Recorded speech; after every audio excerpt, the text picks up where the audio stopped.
Yo, what's up? What's up? More light, everybody. We are your host. Thank you for tapping into another episode of Unbiased Opinions. This is your host, the spiritual wanderer, Suave. Yo, what up, man? Thank you for tapping in. Yo, you are a troll, bro. Yo, it's your boy Snoop, man. Coming here to make y'all laugh. You know what it is. This is how we gonna start it? All right, let's get it. All right. And this is the one and only Lenon. Boo. Yeah. No. One and only. We are missing my couch buddy. Yeah. Trey. Yeah, the infamous Trey. We missing Trey today. He had some other stuff. We also missing our producer. They absent. They here though in spirit. Yeah. They here. They are here. Not here to control the show though. Nah. That's really not here. That's true. That's really not here helping. We got it, man. Yeah. You could look at Suave. Just look at his eyes through the cameras. I know. He's you frustrated. See the frustration. Let me. I have to press that button just to get here. This is me. He said I have to switch up my damn self. Look at that. This is me doing that. But yeah, we're gonna jump straight into it, guys, because I was watching fight videos on Twitter, so you know how that goes.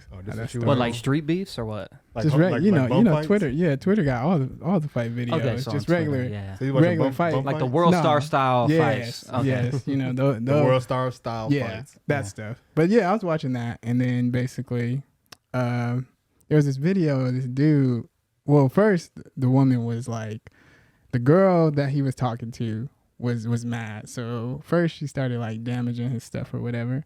And then he was like, okay, whatever, you know. So she started hitting him. Mm-hmm. And he was like, don't touch me. Don't touch me. So she still kept hitting him. So he just started firing off on her. And then everybody's on the comments like, yo, that's so messed up. Like, you ain't supposed to handle a girl like that. Da-da-da. But then other people was like, well, you know, she antagonized it. She started it. She was getting violent. He was trying to refrain from it. He was like, do what you want. You know, just don't put your hands on me. Right. And she went there. So he retaliated. Yeah. And by going there, what exactly, how far did she go? Well, like she started hitting him, like she fired off on him, basically. Okay, so she did fire off on him. She was taking basically off on him. Yeah. and that reminds me of that bus driver incident where, you know, the passenger came up to the bus driver. She was obviously talking shit forever. Then she came up and started actually hitting on the bus driver. Oh yeah, and said, "You going to jail now?" Yeah. When he slapped her. He sent her to hell. No, he sent her to hell. I don't know, bro. I guess it's just, for me, I always feel like it, and I don't know, I guess we here at this point again, right? Like, I thought last week it was a sucker punch. Right. Now this week, I think there's kind of limits. Like, women aren't as strong as men. Mm-hmm. Just genetically. So what do you expect a man to do when a female is just, you know, wailing at him, just hit him in the mouth? And what are you supposed to do? Like tell him to back up? Nah. If you get one good licking and then put her in a full Nelson or some shit to refrain her, to restrain her. Yeah. I think that's good enough. Like to. So you think no matter what, like totally like MMA, like knock her out is pretty. So nuts. So how far did he go? Like what? Did he hit her? Then he like kept hitting her? Then he like. Well, he fired off on her, so he basically did the same thing that she did to him. So like she started hitting him a couple times, so he started hitting her back. Fight, though. It ain't like he knocked her out and she was just like sleeping. He just kind of like... Nah, he hit her like a good amount to put her where down. She's on the ground. Yeah. But once he put her on the ground, then what? Yeah, then it was like basically over. But like once he got her to that point and she was on the floor. What do you think? He was like, it's a wrap. You the one that saw the video. What do you think?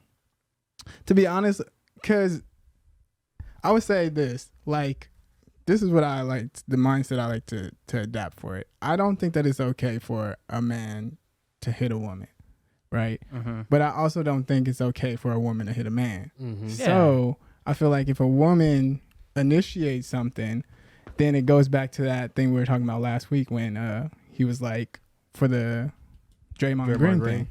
If you initiate something, you got to be ready for the retaliation no matter who it is. Right. So it's like in that aspect, a woman can't expect a man not to retaliate no matter what. It doesn't matter if it's like a messed up move on his part or it's wrong on his part or he's stronger than her.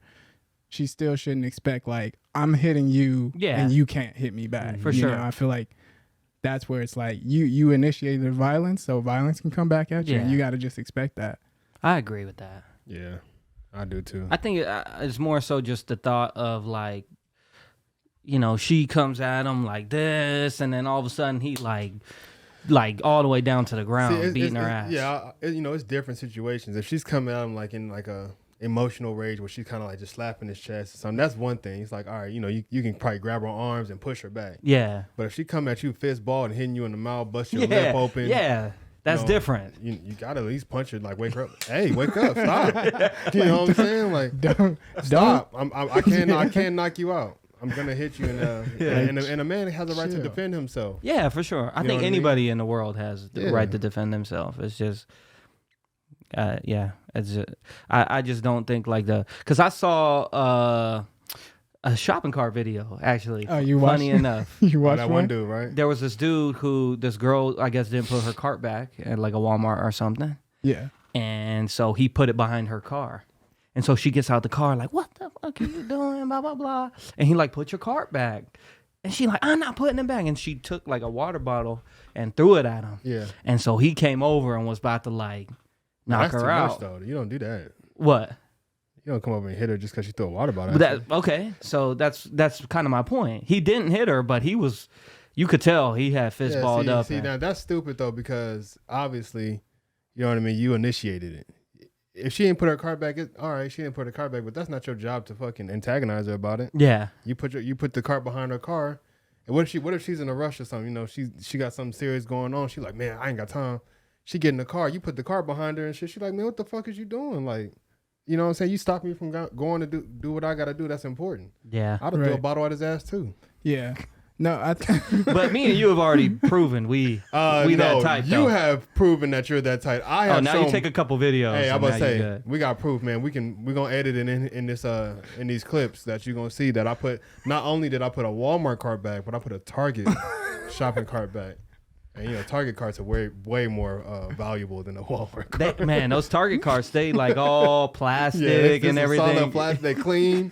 The wheels ain't squeaking and shit. Ain't like a clunk of hair in the wheel. No, but I agree with what you're saying on that in that case. Yeah, because if the way I see it is like, if you're gonna do something violent or not even violent, if you do something is like if a woman throws a drink on you or keys your car or something like that, and you retaliate in violence, then you're starting the violent act because now you swung first, pretty much. Yeah. But if she hits you first, then I feel like that's where it's a different story. Yeah. So like you know, obviously it's like it's like when we saying for a female, if she hits a guy, she has to expect him to retaliate. So if he takes the basket and puts it behind her car, he has to expect her to do something back, right? Yeah. She threw a bottle. So or he's just expecting her to put the cart back. Cause ain't no way, boy. Ain't no way. Yeah. Don't do it to me. So I guess we found the threshold then. Like if you get punched, okay, I'm kind of fine watching you hit her back. You're defending yourself. Yeah. But if she throw a water bottle at you and you going to steal off on her, like that's wild. We're gonna have to say something. Yeah, Excuse me, sir. That's Excuse a little me. too extreme. Right. That's a little too extreme if you go to that length. Now you gotta get the basket and push it at his ass. Yeah. Hey man, get your ass out of here.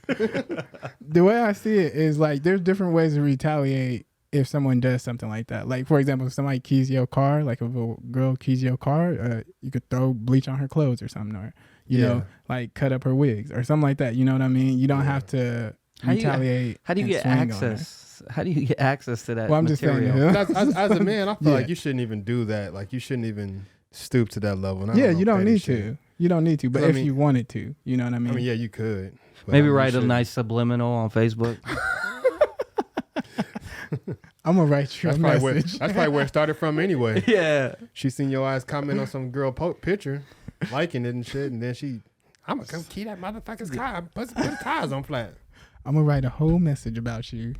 To Snoop's point, though, I do agree. I feel like typically when that type of stuff happens is to get like that type of reaction out of you. Like they want you to give that sort of reaction.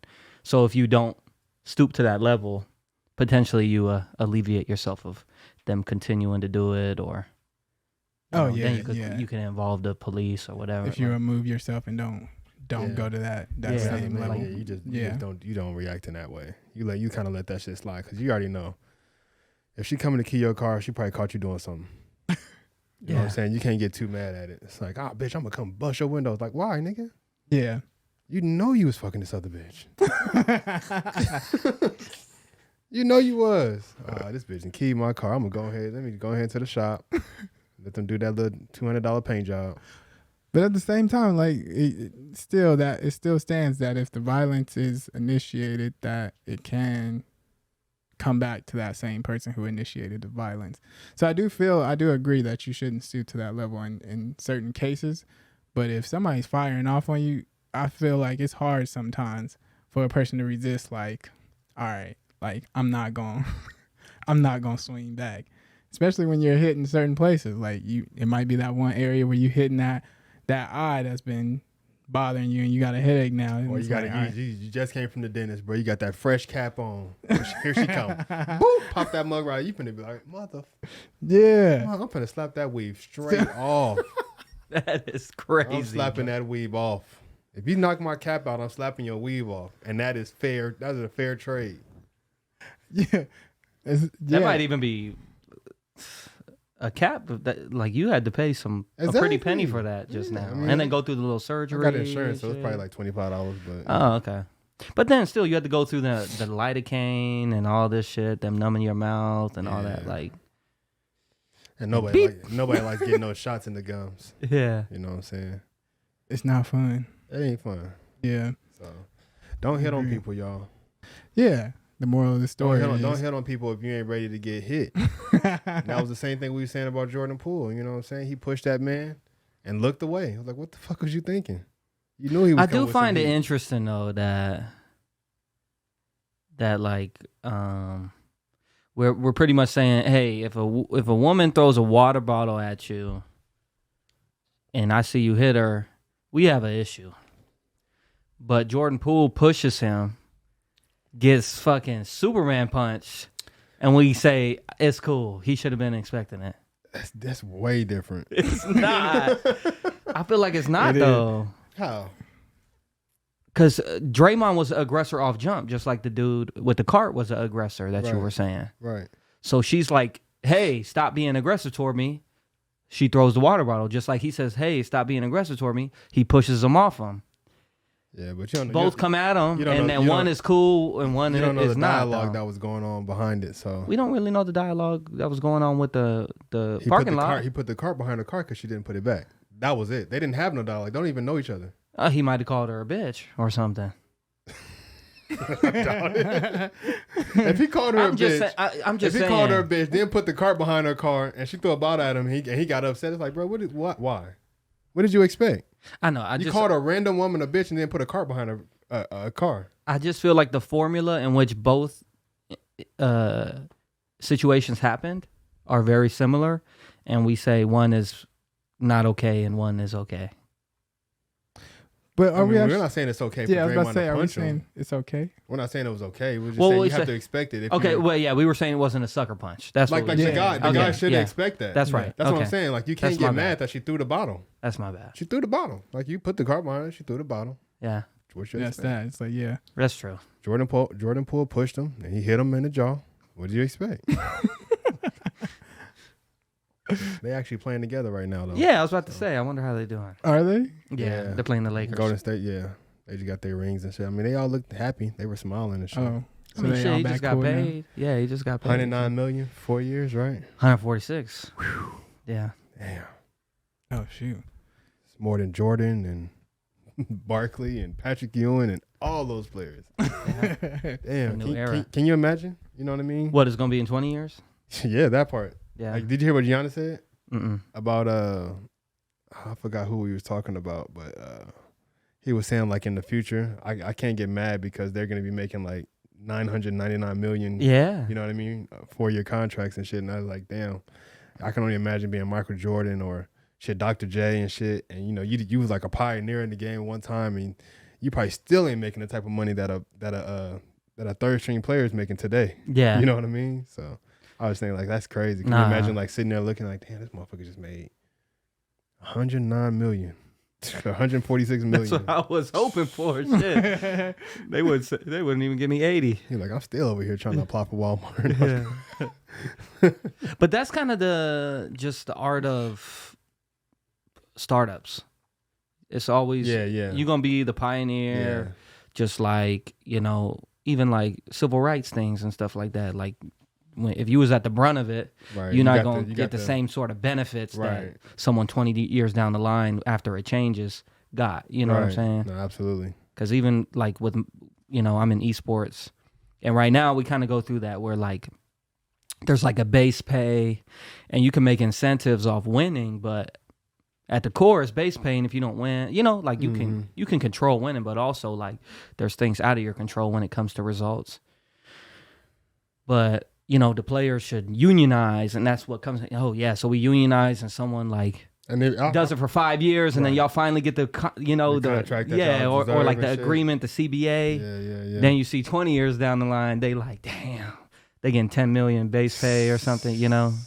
And so that's just how it goes, though. It's the way of the world. Facts. That is facts, man. That's where we stand. I was gonna talk about, since we are on since you said something about pioneers. Kanye West. No, I'm just kidding. But Kanye West was on Drink Champs. But do you think he's a pioneer? No, I'm just saying. So he would consider himself a pioneer. You don't think he's a pioneer? A pioneer? What is he pioneer? Mm-hmm. Yeah, you don't think he's a pioneer in fashion? I don't know. I don't know if I would consider him a pioneer personally yet. Oh, or not even in music? I mean, because, you know, he was a producer before he was like a rapper. So I feel like his sound was like. I think because me and Suave were talking about this before the podcast, and he's like constantly like comparing himself to like Steve Jobs, Walt Disney. It's not like he's comparing himself to Jay-Z or Michael Jackson, right? And I think if it's in that regard, yeah, of course, like he's a pioneer. Like obviously, I'm wearing like foam runners. Like I like his fashion sense and things of that sort, and things he's created in the fashion industry. But in talking about music, I think he is a pioneer. But it's hard to, in my opinion, call him a pioneer at times when he wants to compare himself to like Steve Jobs, or it's like something like so technologically advancing. Or like Elon Musk, something so technologically advancing, and he made 808 on Heartbreaks and some Yeezys. What up, Solo? We see you. Appreciate you. But when you talking about when he was comparing himself to Steve Jobs on the Drink Champs? I mean, he's been doing that for years, but he did it on Drink Champs too. Yeah, but when he did it on Drink Champs, I kind of seen like the reason he was saying he's like Steve Jobs is because like Steve Jobs isn't like a technical engineer. He's just like a good promoter or a good and got good ideas and pitch them to the technicians. So that's what Kanye West was saying. Like I have good ideas as far as like fashion, because you know I guess the designer for Balenciaga is going to be designing the new Yeezys collection and shit. So he was like, I got good ideas for him. Or I got good ideas for Drake. How he was saying Drake wrote a lot of his music and shit like that. Yeah. And so I think, you know, I can see why he would compare himself to Steve Jobs in that sense, because Steve Jobs just started to promote the right product. You know, he could have been promoting fucking microphones and never been the Steve Jobs that we know today. You know, so Kanye West has just gotten a market that's not as, I guess, you know, dry as like the technological market was when Steve Jobs got into it, you know what I mean? So I can see why he says he's like Steve Jobs. When you break it down like that, I hear it. What were you gonna say? He said he was a visionary, so I see what you're saying in that sense. That does make sense. But what did you think of the actual interview? Did you see the Drink Champs? I watched it. I actually watched it. I didn't watch it, but I listened to it. Oh, what did you think of it? I mean, I liked it. I mean, Kanye West was saying a lot of real shit. Oh, you know what I mean? He was saying a lot of honest shit. I feel like, you know, he was hitting a lot of key points. He was, you know, uncovering a lot of shit, you know, and even when he was talking about like his White Lives Matter shirt and like why he wore it and everything, you know, I just feel like he changed that perspective. Like we all thought like, oh yeah, he's like racist and this motherfucker is going against black people. It was like, nah, that's not really it. He was trying to get that attention so he can put it, you know, try to put the light on the Jewish community or I don't even want to say that because I don't even want to get into that whole situation. But you know what I mean? He's trying to put it on these, you know, higher people who he's saying it's like gatekeeping and kind of like, you know, shutting down certain voices and shit. So I was like, oh, that makes sense. You know what I mean? Because, you know, when he wore those shorts, it definitely like took him to the forefront. You know what I mean? And then he then as soon as he said that, like he said, like they were putting out, oh yeah, he got on the White Lives Matter shirt and he's anti-black and he's racist and woo-too this, and he was like, yeah, I'm coming at the media, and they was like, oh shit, no, cut him off, cut him off. You know what I mean? So I was like, I get that he went that route because it makes sense, and he's and literally the proof is in the pudding. The fact that the Drink Champs interview is gone, the HBO barbershop interview didn't even air at all. It's like, whoa, that's crazy that they really trying to silence this man, and he's just because of what he's saying, just because of what he's trying to reveal. So I liked it. I hate that they even deleted it. What's the White Lives Matter? What did he? So the narrative of the White Lives Matter that he said, because I don't remember that, but he was saying that basically it was to call out. Yeah, that's what I got from it. I don't think he ever even gave like an actual opinion or perspective of the shirt. Like why? Yeah, it was just, oh yeah, I'm wearing a White Lives Matter shirt, and they were like, oh yeah, he's anti-black. Nope, the media. Oh shit, cut him off. Oh, okay. You know what I mean? So yeah, that's how I looked at it. It was just a tactic. Yeah, I don't know. For me, it's interesting because I don't know if it's necessarily just a matter of like just cutting off. Mm-hmm. Like, I feel like there's certain things that he says that can impact things further or like potentially like create lawsuits and things of that sort. And people tied to it might be told that and decide, hey, I don't want to do this anymore. Like, because like Revolt is like Diddy's shit. It's not like a Jewish person's company, you know? So I don't know.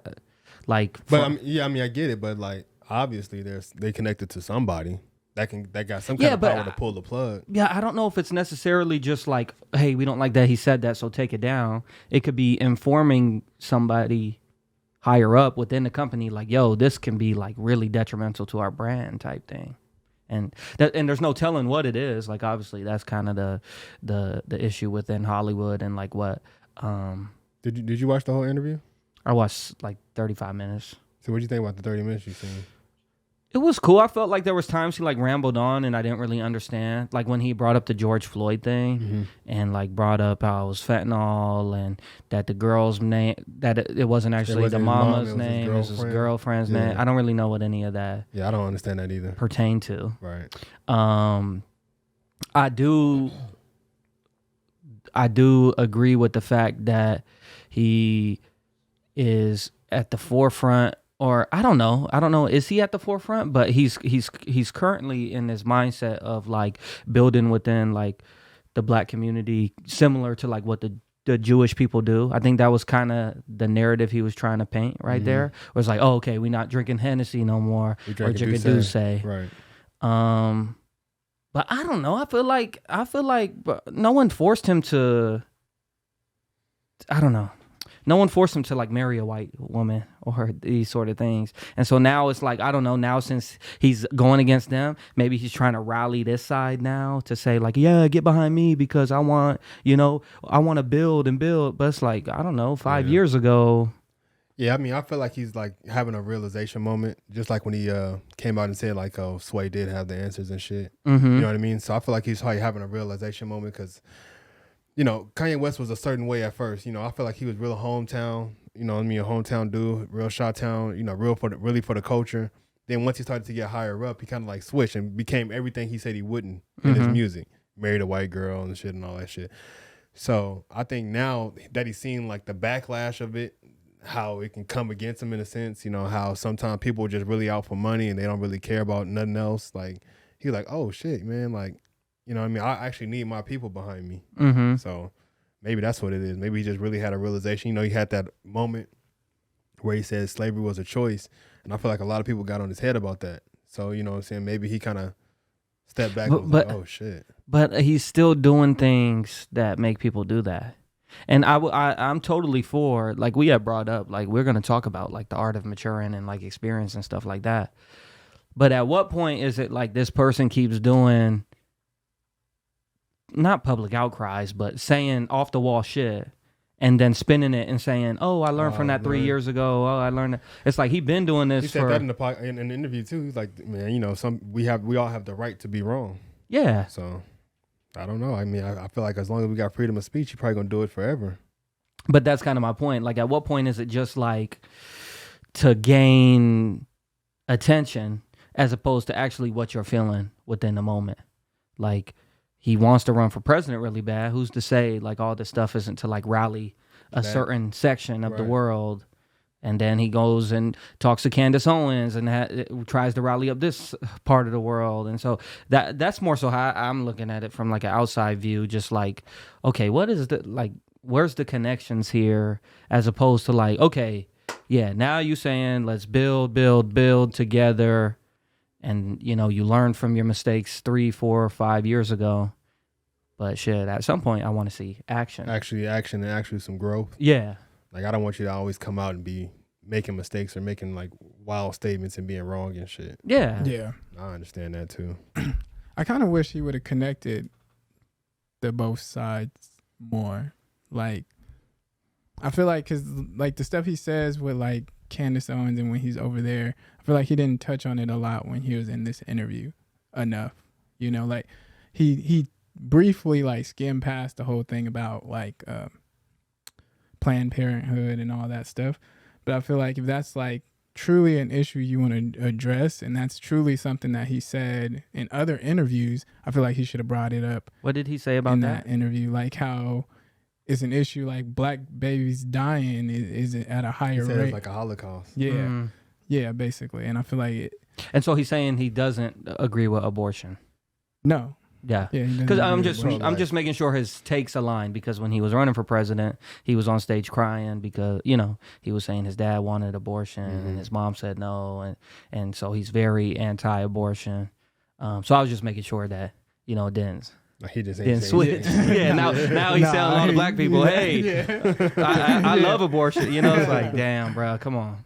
Nah, he's still against it, but like I feel like that's something he should have pushed harder. As like this is something that we need to correct as black people. I think he should have shined a bigger light on it to bring more awareness to it, instead of like saying like, it seems like he was more pushing like, I need the people to be behind me, you know, and pushing the aspect of like, oh, y'all wasn't for me when Kim Kardashian was trying to take my kids and stuff like that. But it was like, I feel like you should shine the light on the bigger issues and let that other stuff, like, yeah, those are still issues, but shine the light on the bigger issues before you go to those other things. Yeah. So people can actually get an awareness of the message that you're actually trying to say, you know? Yeah. I think that's kind of what I was saying. Like, there were certain points where I'm like, where the fuck is this coming from? I don't get what this means. Yeah, or like, where's it even going? Yeah. Like, you telling me you're pissed that, you know, like Snoop, who, I don't know. I don't think I've ever been in a situation where two people who have had a kid together are in a fight and they're trying to figure out who gets the kid at the time and shit like that. I've never wanted to get in between that and be like, yo, you keeping it from him, you keeping the kid from him, so I need to tell you where they're having a birthday party. Right. Like, that's not my business. I wouldn't want to get in between that either. Yeah, that's not my business. So like, him being mad that people weren't telling him that type of stuff is just, it's kind of off to me. I mean, some people, I feel like a majority of people don't want to get in between that. Right. Besides maybe like a Kris Jenner, like the moms or the grandmas do. Yeah. But like, outside of that, shit, if I'm Travis Scott, I'm like, he was the one that he's the one that gave him that dress. But shit, he was nice, because I would have been like, shit, bro, I don't want Kendall to get pissed off at me, bro. So. And what do you say to Kim Kardashian for any like an average person? Give like, him his fucking kids back. We gonna tweet? You gonna DM her a whole bunch of times? Yeah. Send her a bunch of voice notes. It's like, how's that even gonna help? Like, what are we gonna do? I mean, I guess cancel culture is a big thing, but I mean, do you really think that the people would, I guess you can say, cancel her for that type of action? I don't think they would, because they don't. I mean, because people really don't know the story. It's not considered kidnapping, bro. That's what he was saying. It's kidnapping. But bro, like that's the child. That's the child's the mother. Yeah. And actually, shit, the mother can actually take the kid and leave town if she wanted to. Yeah. So. You can call it kidnapping because you know what I'm saying you're not getting a chance to see your kids, but legally, she kind of has that right. Well, and that's the thing. You go to legal and make sure you get your right. Right. You have to get that paperwork. Yeah, paperwork. Instead of fucking making memes and worrying about Pete Davidson, you should have been trying to do that. Yeah, exactly. I know that's what I would be doing. I mean, because I can't lie. What the biggest thing for me is, because I've even seen it, kids are a lot smarter than maybe parents realize or just all of us realize. And these sort of traumas are like things that could be persistent in their maturing or maturation process. Mm-hmm. And I think we have to be aware of that. I think he got to be aware of that, bro. You're putting way too much personal shit on your Instagram page that your kids are going to see someday about their mom and stuff like that. Like, keep it off. Keep it off. What, like, other people do not give a fuck about your shit, bro. Yeah. But I don't know. At the same time, like, I feel like some of the stuff that he does, it does kind of help shine a light on like the stuff that's going on in the entertainment industry that people might not see at face value, you know, because like sometimes we're seeing things that we don't know what's really going on. So we don't know. And then when he's saying like, oh, the media is pushing these narratives and the media is doing this, then it's kind of like, oh, like, I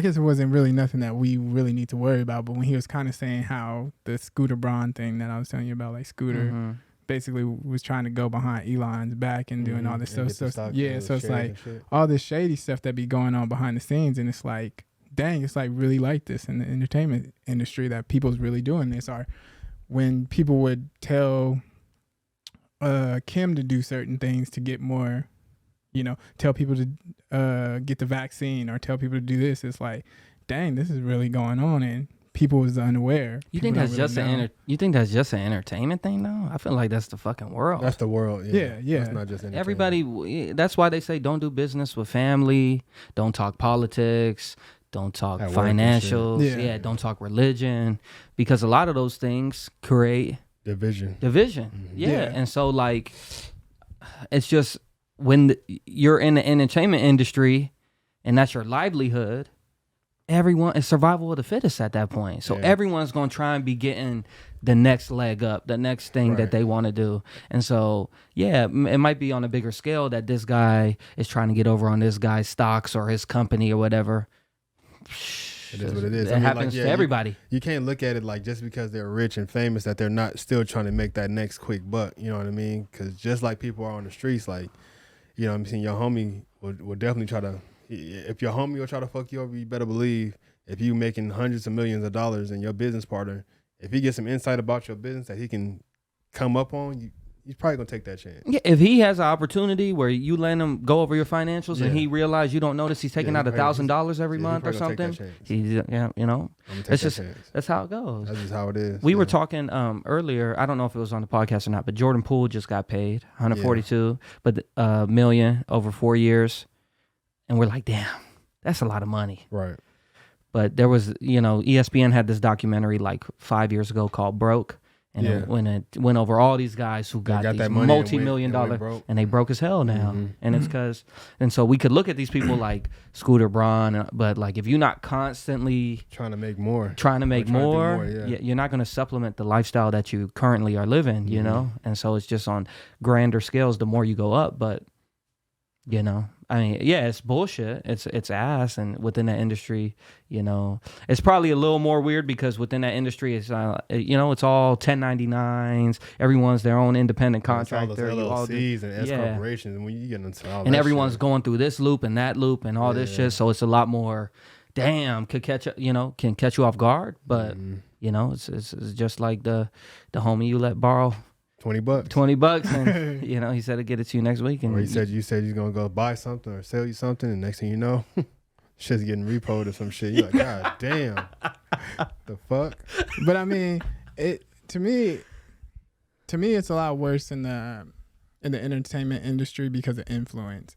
So if some rich person wanted to influence a certain or push a certain narrative, they could tell famous people to push that narrative for them for money. Yeah. And if they do that, that could be a bad influence on children or a bad influence on people or whatever. You know, whoever's consuming whatever content that this person's putting out.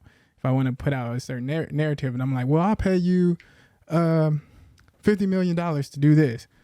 Like, say if, I don't want to say like to put this narrative out there, but if the vaccine truly was something that's like poisoning people or something like that, and I was just like, hey, I'll pay you $50 million to say the vaccine is good, you took the vaccine, and tell people to take it. And we don't know what it's doing to people, but they're pushing that narrative just for money. So that's why I feel like in that aspect for entertainment, it's a lot bigger of an influence than just my homie down the street who could screw me over on like but $2,000 or $5,000. That's like Well, that's a lot of money, boy. That's the Wolf of Wall Street, though. $5,000? God damn. But that's the Wolf of Wall Street, though. That's why he went to prison, because like Wall Street used to be that, or it's still to this day. It's a issue if you have insider knowledge on stocks prior to Like them either going up or down. Right. You know what I'm saying? You can't have that insider knowledge, the insider trading, and it's similar to that, right? Hey, I know this company is gonna sell off in 2 days. Yeah. Sell it all. See, but you know what's crazy? You saying it's like that's illegal, but the thing is, it happens no matter what. Yeah. You know what I mean? Like just like how the GameStop situation happened. I bet you all those investors they were like, "Hey, yo, let's go ahead and fucking buy this shit up. Yeah. Because it's finna tank. We're just gonna make our money back, and we'll do this. Yeah. And nobody's gonna know. It's gonna go unnoticed. And then all these people on Reddit was like, "Hey, It's gonna happen. They see this happening. Like, yo, And let's do this. and they're like, they know. what the fuck? And that's why they said, hey, nobody gives none of it. Yeah. You know? And so that's why it's like, that's everything, though. That's everything. And so it's even sports betting. I appreciate him, giving that insight, but Yeah. I feel like you naive in a sense if you feel like that's the only place it's happening in that. Like it gotta be like everything It's on a gonna grand be- scale yeah. is like that. And When you so get higher for up. him, he's being so emotional and passionate about it because it's directly affecting his livelihood. But shit, we all got to deal with this. Whether we in maybe that's where all his outlashes are really coming from. You know what I mean? Like he's in a certain industry or he's in a certain business, and then once he's seen the cover, the veil is removed, and he's like, oh, what the fuck? Yeah. So then he want to go, hey, he says, trying to blow the whistle now. It's like, man, this nigga sound crazy as fuck. But he's like, he's telling the truth. We just don't know it because we're not, in that business. It's shit, like, that was us with Crump. Shit. Yeah. You know what I'm saying? Yeah, like, facts. Yeah, and we wasn't making money and once shit. those OGs started to real, it's like, what the fuck? I remember watching videos. All I wanted to do was meet Chaz and shit. Yeah. And then you meet him and we like, hey, yo, Yeah. this is not what I thought it was gonna be. No. I'm leaving the church. I'm leaving the church. I'm leaving the church right now. I wonder how people feel about Kanye's school. Like when I heard them like singing that song, what was it? The Donda song? What are they singing? What are they saying to her? I forgot what it's saying, but it's like a chant. It's like some Donda, some Donda, and I was like, I would not want my kids singing that shit. I mean, like I get it. We got love and respect for your mom, but bro, why the fuck is my kids All singing? schools have anthems though. Huh? A lot of schools have anthems. Las Vegas high school ain't have an anthem. If it did, Oh, you're talking about like the school anthem and Yeah, stuff it's like just that? a Donda anthem, right? I don't know. Well, I mean, thought schools it was have like a Pledge of anthem, Allegiance but type situation. Yeah. I thought they were just in class and they were like, all right, everybody stand up Oh, and sing hell, the Donda. Yeah, I thought I was like, what? Oh, hell. And your kid come home, you like, what's going on? Yeah, I'm like, what the fuck going on, What's up bro? with you? He got a Kanye Bible in his back. Yeah. What you got there? Put that down. It's the Book of Donda. Yeah. What? I get it, but Professor God Jesus damn. gave it to me. This shit is troll. That shit wild. No, but I mean, I don't know. I'm just like on such like a, I feel like everything is, even schools, like you gotta be, whether it's his school, a private school out here, a public school out here, you gotta find the things you're cool with Yeah. that they might run into, or the things you're not cool with that they might run into, and you gotta decide, this is what I want them to do, It's just kind of a scary world, because there is so much, to bring it back full circle, what you said, there is so much influence in this world. And I think a lot of it comes from with what you are directly tied to within the moment. And when you're a kid, that's all it really, you got school and maybe YouTube when you get home or some shit, you know? And so you got to be aware of the potential concerns or the benefits of what comes from those. Yeah. Well, man, you mentioned Crump, so I want to talk about these battles. Let's talk about them. Mentioned Crump. I know. I saw the bro Dead Lenon End here. Dead End's in here. Yeah. The bro Lenon said he got some shit, man. You ready to talk about it? Well, let's preface because I mean, I guess tell us about the event since you in it. I'm in it. It's the Desert Storm Forest out in Arizona. It's November 14th to the 19th. It's gonna be like an experience. So it's like a conference in a sense, man. 14th through the 19th. Yeah, bro. Wow. It starts on Tuesday and ends on Saturday. We doing some lock-ins? hey, that'd be dope if it is. Yeah. Man. It's a bunch of stuff. You know. You think you could still do a lock-in nowadays? No, like in your age. I mean, I'm gonna be hyped for them first couple hours, but you better believe, bro. Yeah, I'll be asleep after. By 2:00, if we still going, I'm like, yo, I gotta go, man. I don't know what y'all need to do to open these doors, but I gotta get. Or I'm sleeping in the bathroom or something. I'll bro. be tired. I think once it hits, I can't do that no more. True for me, if it hits like 1 o'clock, o'clock, to start stinking and shit too. Nah, I can't fight through that no more. Yeah, I love Crump to like a motherfucker, but once he get to that thick Crump. I'm gonna have to step back a little bit, That fourth quarter. It's crazy too. Like, well, in general, there's a lot. Gamers have it too with the sweaties, but the body odor on some of these people. It's like, geez, like seriously, you knew you were coming to an event and this what you come in here smelling like. Well, I think it's deeper than wearing deodorant, in my opinion. Once you get to a certain age, it is. No. Oh yeah. You mean you like, actually got to wash? You got to bathe. You got to bathe. You got to actually. You got to shower. You got to actually make sure scrub. Make sure the clothes I are feel clean. like before you go to a session, especially if it's gonna be a lock-in session, you have to shower literally before you walk out the door. You can't shout like, oh yeah, I hit a shower this morning. You got morning funk on you still. No. Yeah. Right before you walk out that door, get in that shower. Put on some deodorant, even spray on a little bit of cologne. Not just that. It's getting to the point, especially in Vegas and shit. You gotta wash your clothes. Some baby powder. Baby powder help, bro. For a lot of the Manscaped got the baby powder for you got, get in the crevices. Yeah. Just help us all. Lotion, get you some good smelling lotion and shit. The better we all smell. Put some oil in your hair, brush your teeth. Yes. And a lot of people sleep on that. Yeah. You don't just brush your teeth. You got floss. You gotta floss. Yeah. A lot of y'all got burgers still stuck in the fucking back 2 molars. It's very important. It's vital. Oh you gotta floss good too. Like get the maybe mouthwash too. I'm gonna promote for water pick. Ronnie said I'm gonna spray at the door. Get you a water pick if you don't know what that is. It has a little water thing. It gets in all the little crevices. Mm-hmm. Use that I would say in the morning before you go out to wherever you're gonna go, and then at night, especially at night when you get home, get all that food out. You disrespectful. Yeah, because it's like that junk sits in your mouth, and people don't realize that. You think that your mouth's clean because you just real quick, and it's like no. Mm-hmm. That beef mouthwash and water ain't cutting it. No. Yeah, that Denny's, they don't get in there. It's still in there. Yes, but man, it's from Tuesday to Saturday, man. It's gonna be workshops. It's gonna be a beat battle. Who's in that? Put me on the spot. It's gonna be Banga. Bravo? No, Bravo's the judge. Okay. Wallen's in it. I was just gonna say, Dead End, if you're in here, post the link to some of your stuff. Who you think's the best right now? Before we get to the battles, the best what? Beats crump producers nowadays. The best crump producer today. I'm actually interested in this. The best crump producer today. So I'm gonna give you two. I'm gonna give you like my best one that's been in it, and then like my best like new in the game. Okay. So, to me, the best right now, I would have to say Damo, bro. Yeah. Damo is crazy with these beats, man. He flips shit crazy. The quality of his productions is masterful, bro.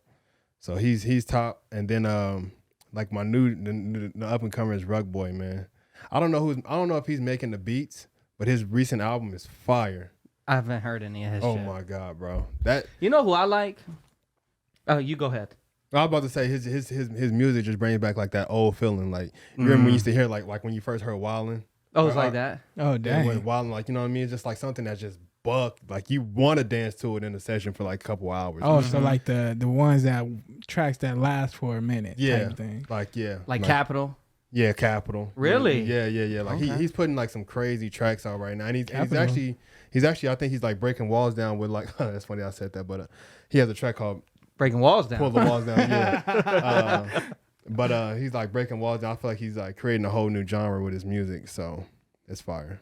The I puns. like Ruga, man. Oh, okay, yeah, I think too. Ruga got that nice album. I heard it when I had access to Bandcamp. Yeah, That was a good one. Before you got stripped of the, Before I got stripped of the you was denied access. I ain't gonna speak on that, but yeah, Ruga got some dope tracks. I mean, there's a lot of people that got some dope tracks. You know, Playa, Proof, Kyrie's putting out some madness, Sleek. You know, just to name a few. You know, Yeah, I've heard Yeah, Sleek and I've heard Kyrie. quite a few of them. Yeah. HB still. HB has some Shit, dope shit. Stako's gonna be in the beat battle. Is HB? No, Okay. Lil HB is though. See, I don't know anybody in this beat battle. So Lil HB, Stako, Banga. I forgot the guy's name from AZ. He's from Vegas, but he lives in AZ now. He's gonna be in it. Wildin's in it. You know who Wildin is? Wildin got some dope tracks. I mean, he to be honest, I think Wildin is kind of like the OG of this beat battle, if I'm not mistaken. Or Stako. He's been putting out a lot of dope tracks too. Yeah, I think the sound definitely is gonna have to switch soon. I mean, a lot of people are putting a lot of vocals over tracks, so that's what's like really changing like the course of the music, because everybody's kind of like creating their own sound. We're all not listening to Ches no more. yeah, Or even like Jeremy, you know what I mean? Because Jeremy kind of was rapping, you know, back in the day, and he's kind of like putting out a lot of music now, but he's like a common sound in a sense, because we always heard him on tracks. So and I feel like Jeremy more so was producing, and Ches will rap on his beats. yeah. But back then. so I feel like Jeremy kind of like adopted the style that Ches was on, but he started to sing more. Yeah. He sings more, so. Yeah, because he had a couple big ones. He still got a couple big ones. Like right now, like he got a couple fire ones. Like if you put one of his tracks on right now, that's another producer. You're gonna dance to that shit for a while. But yeah, we got a beat battle, crop tournament. When's the beat battle? Is that? I don't know what day it's on, but it's throughout the week. And then no. Damn. I was just curious, but go ahead. Yeah, it's gonna be throughout the week. Like I said, it's gonna be a showcase. I think Kisses and Lil Girl Grim. Melissa? Yep. Oh, okay. They're gonna do a showcase. Prissy, Bruiser, Solo. They got workshops. Oh dang. There's gonna be a crump tournament. Like I said, the beat tournament. There's gonna be a kids night where the kids gonna be getting off. Then battles. So it's gonna be fire, man. Y'all should pull up. Y'all all should pull up. But yeah, man, I do want to talk about some of these battles though, Desert because Storm. I am excited to see some of these battles, man. Like Rex versus Solo. I probably should have talked about that one last, but yeah. Let's not start. Well, we with won't that start one. there. We'll start with Cannon Yeah. and Bruiser then. Let's Where you want to start at? let's start with Ruin and Knucklehead. Okay. Ruin v Knucklehead. We can start with Ruin versus Knucklehead, who is Proof, Yeah. but Okay. got the name from Knucklehead. Yeah. Right. So Jordan, what you think? What you think about that battle? What do you think is gonna happen? That's gonna be an interesting one. I feel like And I'm gonna just put this out there. I don't know if he wants me to, but This is Ruin's last battle ever. for now. He's going full fledged into boxing. Oh wow. Oh really? Yeah, he's tapping into boxing. So this is his last battle. And this is his last. I thought you was gonna say he was gonna go full fledged into just like TikTok, like B-Dash. That's what I thought you was gonna say too. I Yeah. thought he was gonna go into like some professional Dancing. Yeah, Like go dance dancing. with Madonna or some shit. boxing. I mean, that's going to dope. boxing, yo. That's dope. He's in super good shape, man. He's been working out like a motherfucker. So as you've seen for the last the last year, maybe 2 years, he's been like working out crazy. Yeah. So But as far as my opinion on this battle, Ruin's interesting to me because I feel like Ruin's probably at that point now where he's so locked into like his niche as far as his style goes, that you pretty much know what you're gonna get out of him every time. Who, Rowan? Yeah, I think sometimes that can maybe be a fault, or like maybe it's just like unfortunate for him that it's like nothing really surprises you in a sense with what he does, but he's really doing some creative ass shit. Do you feel like he's maybe the crumper who's like that, like the one crumper who's probably stuck in that pocket right now, or like just? Do you get what I'm saying? Like, yeah, like I feel like a lot of crumpers have like their strong suits, like you know what I mean, like where they like how we were talking about like the 1K versus No Scripts battle. Well, actually, it wasn't that. It was the 1K versus Spartan. No. Who was that? Record? Yeah. No, not Record.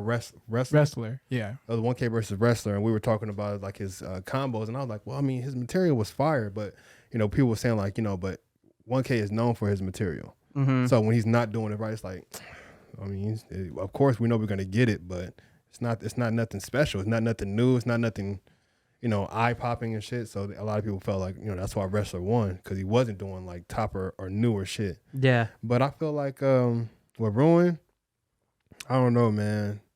Like his body control, his combos, like it's kind of hard, obviously, to switch up and do more, you create, new and different shit when you're doing so many different combos when you're dancing, because this nigga does so much material when he's dancing. He's, doing it so fast and so much power. But I feel like he might be stuck, but I feel like he can also switch out and whenever he wants to. So I feel like he, like when he battled, who did he battle?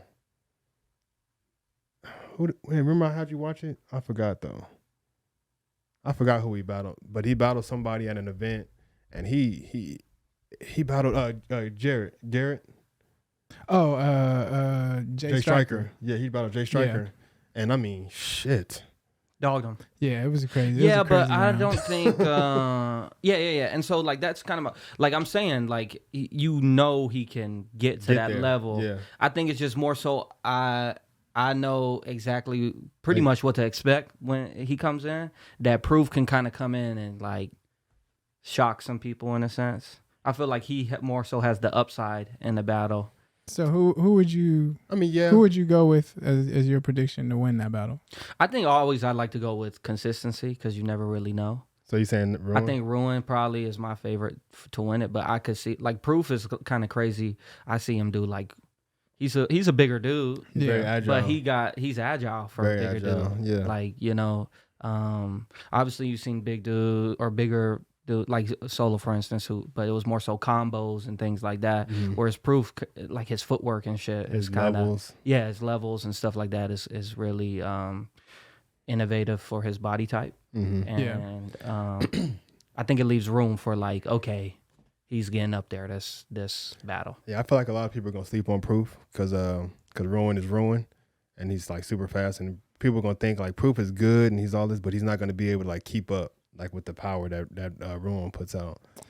But I disagree. I think Proof is gonna come out and do like some crazy combos. He's gonna hit some level changes. And what I like about Proof is he don't really have to dance like super fast. Like his combos are really clear. His storytelling is really clear. And you know what I'm saying, he's Buck. So, he know how to tap into that liveness when he needs to and then get back to telling his story. Yeah. See, I was going to go for the same thing as you. My prediction would be Proof on this battle, but because like kind of a little bit what you were saying about Ruin, but at the same time I feel like Ruin does have the ability, like you guys said, to shock. Yeah, do what he normally does. Yeah, to bring what he normally brings and kill off. But I feel like Proof, to me, I just think Proof always shows consistency as far as like elevation. Like Proof is always showing that he's gonna bring a top notch in the battle. He's gonna bring the heavy battle, and then also a lot with what Snoop was saying as far as like his get off to me is very creative. He's creative within his get off, but not only that, he has the material and storytelling to match.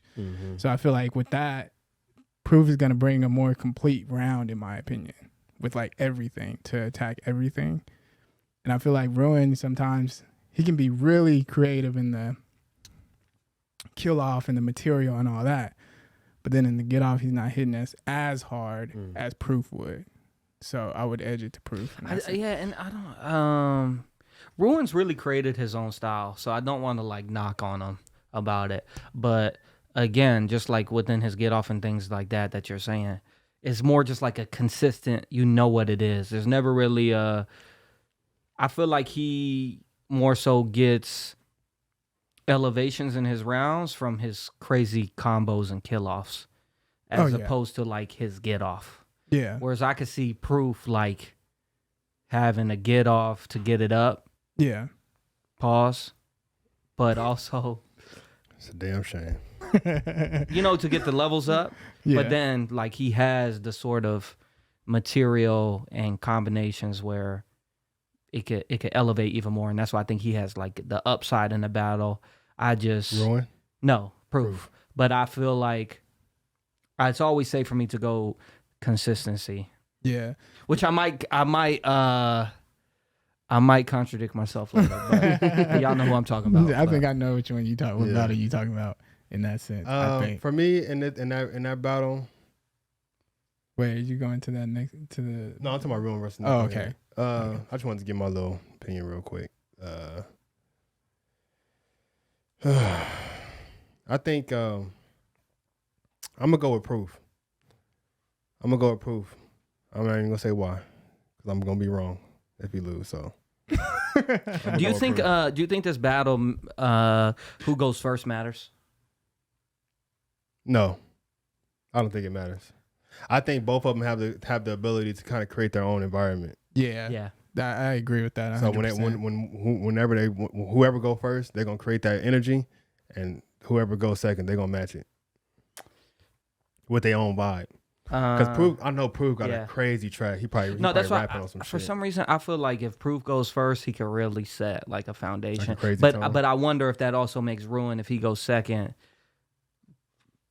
elevate even higher, and as opposed to if he went first and doesn't get tested yet until Proof goes that first round, and then you like look, you're already looking down 0-1. That's actually a really good point, because I actually agree with you on that. Like, well, what you're saying, I can see what you're saying in that sense, because I feel like if Ruin feels challenged in a way, like the pressure's on, I feel like Ruin could turn it up. Yes. You know what I mean? But if he goes first, it's kind of like, all right, I'm going to come out, do my thing, and then Proof come out, and it's already like, shit, And then you already facing an uphill battle at that point.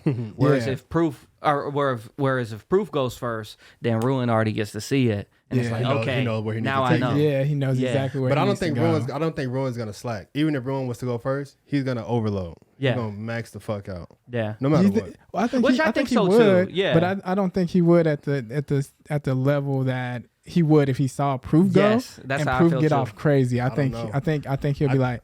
I mean, because I don't think they have any personal, issues with each other. So I think Ruin, if he goes first or second, no matter what, that first round, he's gonna try to make a statement since it is his last battle.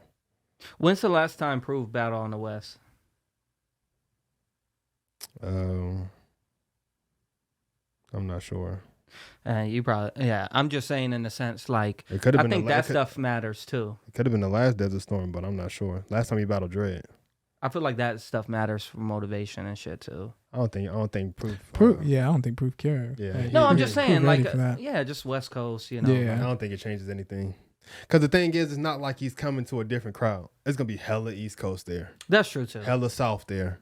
Maybe I'm a little more old school with that. Yeah, you missing where out. like in my first time in New York, yeah, I would want to be like right, even more, right, But maybe everyone's so everywhere is home now. Where now? To a lot of these dancers, everywhere is home. So yeah, that's interesting. That's gonna be a good battle though. It really is. I think that's gonna be a good one for sure. All right, so what's next? You want to talk about No Joke versus No Joke versus MG? Yeah, we could go to that one. Let's do that one actually. What y'all think? I'm not gonna start it off. I think this is also another one. Well, no, I think Paul knows you. I think Paul is familiar with you. Yeah, I remember he told me, man, a while ago we was talking, and he told me, man, that I kind of inspired his style, and that shit blew my mind because I was like, what in the fuck? What did I do to inspire the craziness that you put out? Well, I think probably when he was trying to get his name up was around the time you got on the SK and was at the Tuesday sessions. A couple of your videos dropped, and he saw you were a taller dude. He's a taller dude. I could see some, alignment there. Yeah. But yeah. So I think this is interesting, right? Because I don't want to say Snoop's not creative, but the type of creativity that Paul has is, you guys have similar body types, frames. But Paul's creativity is more so goofy characteristic in a sense. Yeah. Yours is more just like very butcher, straightforward, rugged, straightforward. Within that, some people could find his creativity more creative. I feel like you're a dancer too that is better. You get a better understanding of how good you are in person as opposed to over video. Yeah. Kind of like Miho. I feel like Miho is someone like that where you watch his video and you're like, okay, yeah, this is cool. But then you there and you like, it's like in your soul. I feel like you're a dancer. You feel that energy? Yeah. And so within that, I think you have, I don't want to say an advantage, but you have a sort of like something in your back pocket that you, and I don't, like you said, everyone's kind of danced everywhere's home. So I don't know how many of these people are used to you. Well, I know a lot of people are not used to me. So, and I think that's an advantage for you. Yeah. Cause I haven't been around and I haven't like been out battling a lot. Yeah. You know what I mean? So, a lot of people really haven't seen me dance and really haven't seen me even like dance at like a high percentage. You know what I mean? Because I don't lab often. Most of the time I drop a video, it's freestyle. It's like off the whim. I'm probably like drunk. You know what I mean? I've probably been drinking or something like that. So it's really just like off just pure like feeling and just enjoying the track. So I have been like labbing and stretching and trying to get in better shape for this battle just so I can go out there and actually like keep up. Well, that's what I was going to say. And my bad to cut you off. I just want to make this last point. He can go for 10 minutes. Yeah. And sometimes you gassed after 2 minutes. Yeah. And I think that can play a factor too. Going too long can hurt you. Yeah. Not going long enough and making enough statements could hurt you. Right. So I think that's a big dynamic within your guys' battle too. Yeah, absolutely. I agree.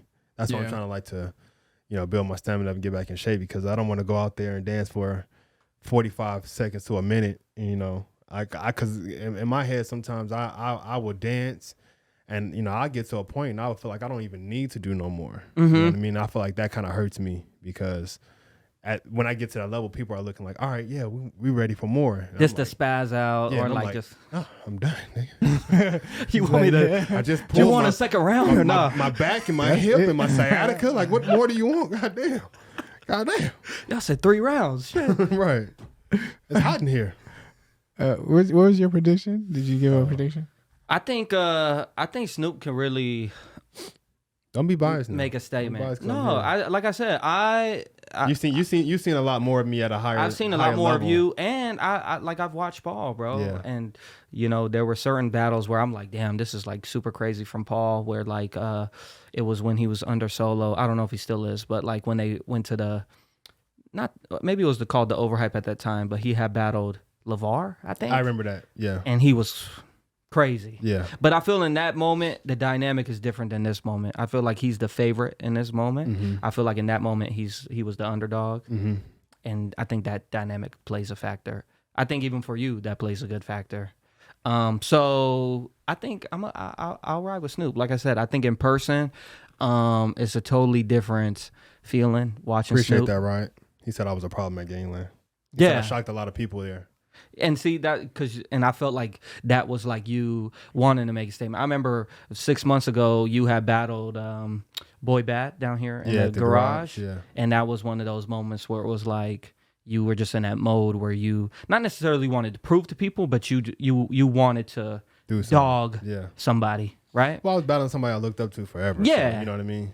And I feel like I'm not saying you looked up to Paul, that dynamic's not the same, but you are going into this knowing that people are doubting you in a sense, and like you have something to prove. And I think with your style and your experience, when that's your pressure, when that's prevalent, that you sort of thrive in those. Even when we went to the realm back in the day, and they asked you to battle Randall. Yeah. And you was like, or was it Randall or B Dash? Yeah, I battled Randall. I battled B Dash way later. But And I feel like those moments are sort of where you thrive on. So I will go with Big No Joke. Yeah, before you say that, before you say what you gotta say, Suave, that's kind of like been my upbringing in Crump. You know what I mean? Like, me and Suave, we've been riding together forever. So every time we kind of went to a session or we went to a battle, majority of the time people was talking shit about us. So every time we pulled in, we was like, "Yep, we're gonna go in here and prove somebody wrong." So like me, I'm always having that chip on my shoulder where once I feel like, all right, you doubted me, all right, now it's personal to me. Mm-hmm. You know what I mean? Now I feel like I really gotta show you that like I'm really Crump, like I'm made for this shit. Like I don't think I'm built to do shit else, because you know what I mean. Like when I get into it, I embody Crump. You know what I mean? I feel it to the core. So, and I feel like you're a beef battler. So when you're an underdog, it doesn't necessarily mean it's a beef. It just puts you in that mode. The same as a beef battle where you got to prove something. Yeah. And it just brings out a whole different. Yeah. It brings out the real you. I feel like the real Crump you. Yeah. Yeah, facts. Yeah. For me, I think this battle is going to be dependent on a couple things. Like, I agree with what you're saying with like the dancing factor and the timing. Like, for example, if Paul dances too long and it's not entertaining, that can go against him. Mm-hmm. And in that factor, I feel like Snoop could capitalize and take the battle. If Paul can dance long as he normally does and it be entertaining the whole time, and Snoop's gassed, then I feel like Paul could take the battle. But I feel like Snoop is going into this battle as definitely the underdog in the battle. Like, people's more looking at MG Pack to win it. But I think that if he goes into the battle with the mentality of like the old school mentality and how he was just hungry to just want to dance, I feel like that's a Snoop that we'll see, like back in the old days when it was No Joke, Lil Pico to the Twin Crush, that whole era time frame where it was just like he was hungry, and all the times he went out there, it was just like, I'm gonna kill it just because I want to get off. On everybody, like, I want to get off, I want a session, I want to dance. It doesn't matter who's in here, who I'm battling, who it is, like somebody gonna catch it tonight, type of thing. And if that comes and we see that, No Joke, then I feel like Snoop could take the battle for sure. But also, for some reason, I feel like this plays an important factor as well, is the atmosphere of the event.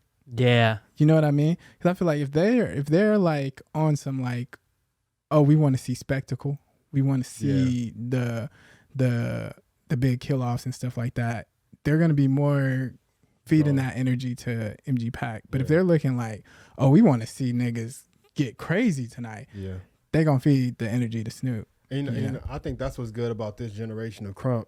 Like, when you travel somewhere, like maybe, the East Coast probably maybe is more a little bit biased, but like when you travel places now, it's kind of like always mixed. So you kind of always get like those people that like that raw shit and those people that like those kill-offs and big moves and shit. Like, it's never like really one, big dynamic that you gotta like, all right, I'm going over here, I know I gotta have something crazy. Like, no, it's like everywhere it's kind of like just appreciative of just raw, like, Crump, period, in this whole sense. Yeah. Are all the battles the same night? No, there's some on Friday and then there's some on Saturday. Okay, because I think that plays a factor too. Y'all being the first battle compared to being the last battle. Yeah. So Saturday, I used to always feel like Saturday is gonna be more of the heavy battle. So okay. Yeah. So you don't know what day? We're battling Saturday. Saturday. Okay. Because I used to want to go like second battle because I didn't want to be first. Because that's like first, but like that third. But I like the third where you feeling like, okay, I'm. But then it get to 6 or 7, you like, I'm not feeling it no more. Because you sitting there, you hyping up. Yeah. You know what I mean? So when you hyping up, and it's like, all right, I want to go now. Like, you know what I'm saying? Yeah. But then when you hyping up, and then it's like always maybe like 1 or 2 battles where it's like, oh, this shit kind of Yeah, and everyone starts losing their voice and shit. And everybody screamed this like, all right, we're gonna take a break. Everybody walk away. Yeah. So now when you come back, it's like, all right, you battling after the break. It's like, oh fuck. Yeah. I gotta pull it up all this energy now. So. Especially because in the beginning, like the people who go first, of course, is like setting the tones for the whole event. So you start feeling the energy in general. But once you get to like the second or third battle or stuff like that, it's like you're already hype off just the event and the environment in general. Yeah. So it's like you ready. You're like, all right, I'm ready to go. I feel like the fact that it's a fucking week-long event, that might play a part. You know, that's the last day? Yeah, it's Saturday. You know what I mean? So like, and I'm going out there on Tuesday. So I plan on going to every single thing I want to support. I mean, if you need help cleaning up, I'll probably help him clean up and shit. You know what I mean? But yeah, I'm gonna be out there. So that may play a part, but I plan on doing what I got to do when I'm out there and just staying hydrated, still stretching, shit like that. I quit smoking weed, y'all. Yeah. Oh, dang. Yeah, okay. I quit smoking weed. That's good. I know. That was the Twin Crush era. I know. Nah. Lil Pico took Twin Crush. I was smoking. Oh yeah, Lil Pico, you was smoking. That SK era is when I quit smoking, but that's when I was at my peak. Peak is peak. You know. Yeah. So yeah. So what you said? You said. NG Pack? If I was to go, I would go with Snoop at the slight edge, just because I think if Snoop's, like I said, I think Snoop's gonna really come in that mindset to be like, I'm ready type thing, and I feel like if that comes, then he's really gonna show people what he can do, especially because I feel like you feel in a nutshell like people haven't really seen what you're capable of right now. Yeah. And I feel like you're gonna really try to show them that. And when they see that, I feel like people's gonna respect it. And I'm actually looking for like one of them, Snoop to get one of them like rascal cage 3 rounds. Yeah. Actually I think Snoop's capable of doing that though. Me too. That's why. I think he's really capable of like really transforming the whole atmosphere of the event to where people's gonna be lasered in on what he's doing, because it's literally like you could feel what he's doing from the essence and just the whole aura that he's giving off. This battle needs to be like one of the first 3 on Saturday, in my opinion. Because I remember at a Crush event, I forget what it was, when you wore the Butcher outfit. It was Mad Rocka. Mad Rocka. When I battled that should have been a lot more appreciated.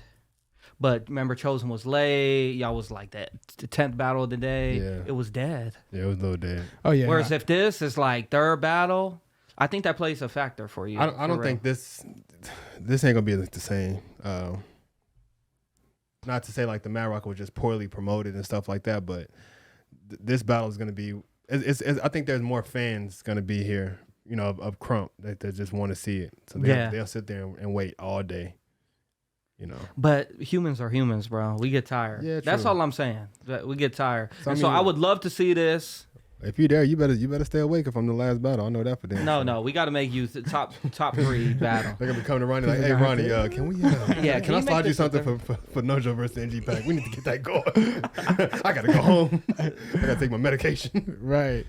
People gotta take the kids home. They get tired after a while. Oh yeah, I'm gonna have my kids out there too. That energy. But yeah, I'm looking forward to the battle, man. You know, Paul's a solid dude. I really fuck with him. I fuck with his creativity. I love watching the dude, man. He's crazy creative, man. So he's actually, you know, inspiring me to push, to go hard in this battle. Cause you know, after battling for so long, it's kind of, I mean, for me anyway, it's kind of hard to like get motivated to battle. Like sometimes you get a battle, you be like, all right, I'm gonna do a little something here. I'm gonna lab and I'm gonna go out there. I'm gonna give them a little something and I'm gonna just be done. I don't care if I win or lose. But for this one, I mean, I don't care to win or lose this one either. But I care to actually compete, and I care to like, you know what I mean. I want to push him as well as him pushing me. Yeah. So I'm really looking forward to it. I think it's gonna be a good battle, especially because it's a clash of styles. Yeah. It's going to be so different to see that abstract. I think that's one of the ones where it's so abstract in the difference of styles for sure. Now, as I look at these that we're talking about, there is like similar, you know, there's certain similarities in each of these battles that is like, you know, makes it intriguing matchup. Right.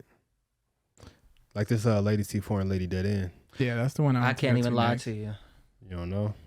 I mean, I don't know who they are, but I can say my predictions off rip with this one because is there someone that's super heavy in this? See, I'm from no. the days of well, okay, Daisy. Melissa, Daisy. girl B. street bully. Remember her? Yeah. What happened to her? She still dance? I know. She was tough.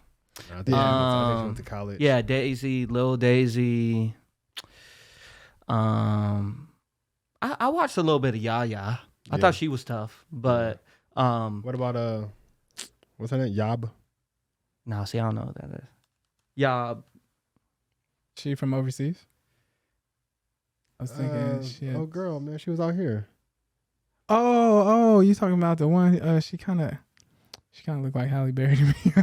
Oh, damn. Halle Berry. Halle Berry. Halle Berry. Halle I always Berry. thought she kind of favored her a little bit, but That's crazy. I forgot her name. I forgot her name too, and that sucks. That sucks. Was it? Oh, wasn't it Lady Chosen or something like that? Was it Tinsley? Tinsley. That's what I'm talking about. Yeah. That's what you was talking about. I'm talking about Lady Chosen. Yeah. Tinsley don't look like no I saw damn her- Halle That's Berry. what I'm saying. What the fuck you talking about? I'm like, what the fuck? I saw her dance a little bit. Real off. I saw her dance a little bit. Tinsley but- was tight. Yeah. Oh yeah, Queen Bee, of course. Yeah, right. Queen Bee You know, was Len- fire. Lennon kind of out of the culture, man. He don't know who Lady C4 is, dog. I Queen, don't, Queen man. Bee is fire, but Yeah, Queen Bee was fire, right? yeah. I haven't. I mean, I still watched. Like I saw the 1K versus Spartan battle. Yeah. But you didn't see. So Lady C4 just recently battled Queen Buck Hype at Gangland, Whew. and that shit was crazy. Yeah. Crazy. That's why. If I was to do my prediction, That's what Suave getting his It's strength definitely- of his Oh, prediction. Queen Buck Hype. I thought that was Queen Bee. but No, Queen Buck Buck Hype. Wild. Queen Buck Queen Hype Buck from Wild. overseas. Queen Buckwild was Queen Bee, right? Yeah, that's what I'm saying. But it's Queen Buck Hype, so Oh, that threw me okay. off. Um, See, that's what I remember. I remember Queen Bee. I feel it. yeah, but for the Lady C4 versus Lady Dead End, I seen both of them dancing. They're both crazy, Mm-hmm. but I'm gonna have to watch them. Lady C4, So, go ahead. My bad. like Lady She's C4, tough. she to me right now, she's one of my favorites to watch as far as like women in the crumb game. Like I love watching Lady C4. Actually, just as a crumper in general, I love to watch Lady C4.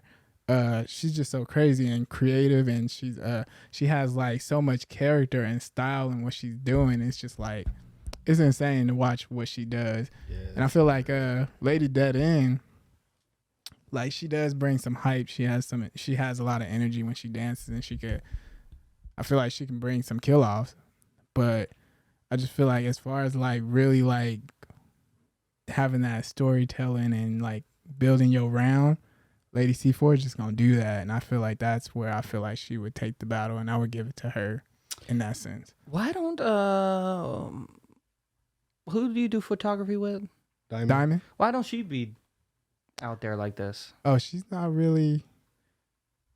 She ain't focused on crumb. Yeah. But I feel like she's tough though. Oh, she is. Oh, she is. No, she dogs. She Yeah. dogs. Last Yeah. time she was in Arizona, she won around to somebody. Yeah. AZ versus Vegas. Oh, okay. Wipe Yeah. the- See? wipe- Pretty bad. Yeah. Clean that up real quick. Yeah. But Lady C4, man, she is super dope. Like she reminds me of like Daisy when Daisy kind of first came out. Really? That's what I was gonna Wow. say. Like Wow. you know, Daisy kind of had that posture, kind of like dancing like a dude. Yeah. So, you know what I'm Yeah. saying? She had those hits, and you know she be grooving and moving and shit. So that's kind of how like Lady C4 is, man. She calm, like she don't rush nothing. Like she don't rush nothing. She take her time. Shit be clear. She got her character when she look at you. My only thing is, man, because I fuck with Lady Dead End too, bruh. Like Lady Dead End is Lady Dead End crazy. is crazy. Like her battle, she won around to somebody at the She did. AC at the AZ versus Vegas. We won't say event. no names. Yeah, but we she ain't gonna did. say who did it, but Yeah. she went around to somebody, and it was pretty clear. You know what I mean? I ain't gonna lie, I argued it because I was faded, so I was rooting for Vegas like a motherfucker. So I was like, hell no, man, we ain't gonna do that. But she got that for sure. But Lady Dead End, to me, what she does though, she blends so many different styles of dance together, and you know what I mean. That's what puts her so high up, because she can tell a story in a crazy way, really poetic, and then she could type it. She can switch up into some crazy buck live shit and like spaz out. And I feel like the only thing about Lady C4 is she's bucking. She gonna go up, but when it comes that time to spaz, she not gonna spaz.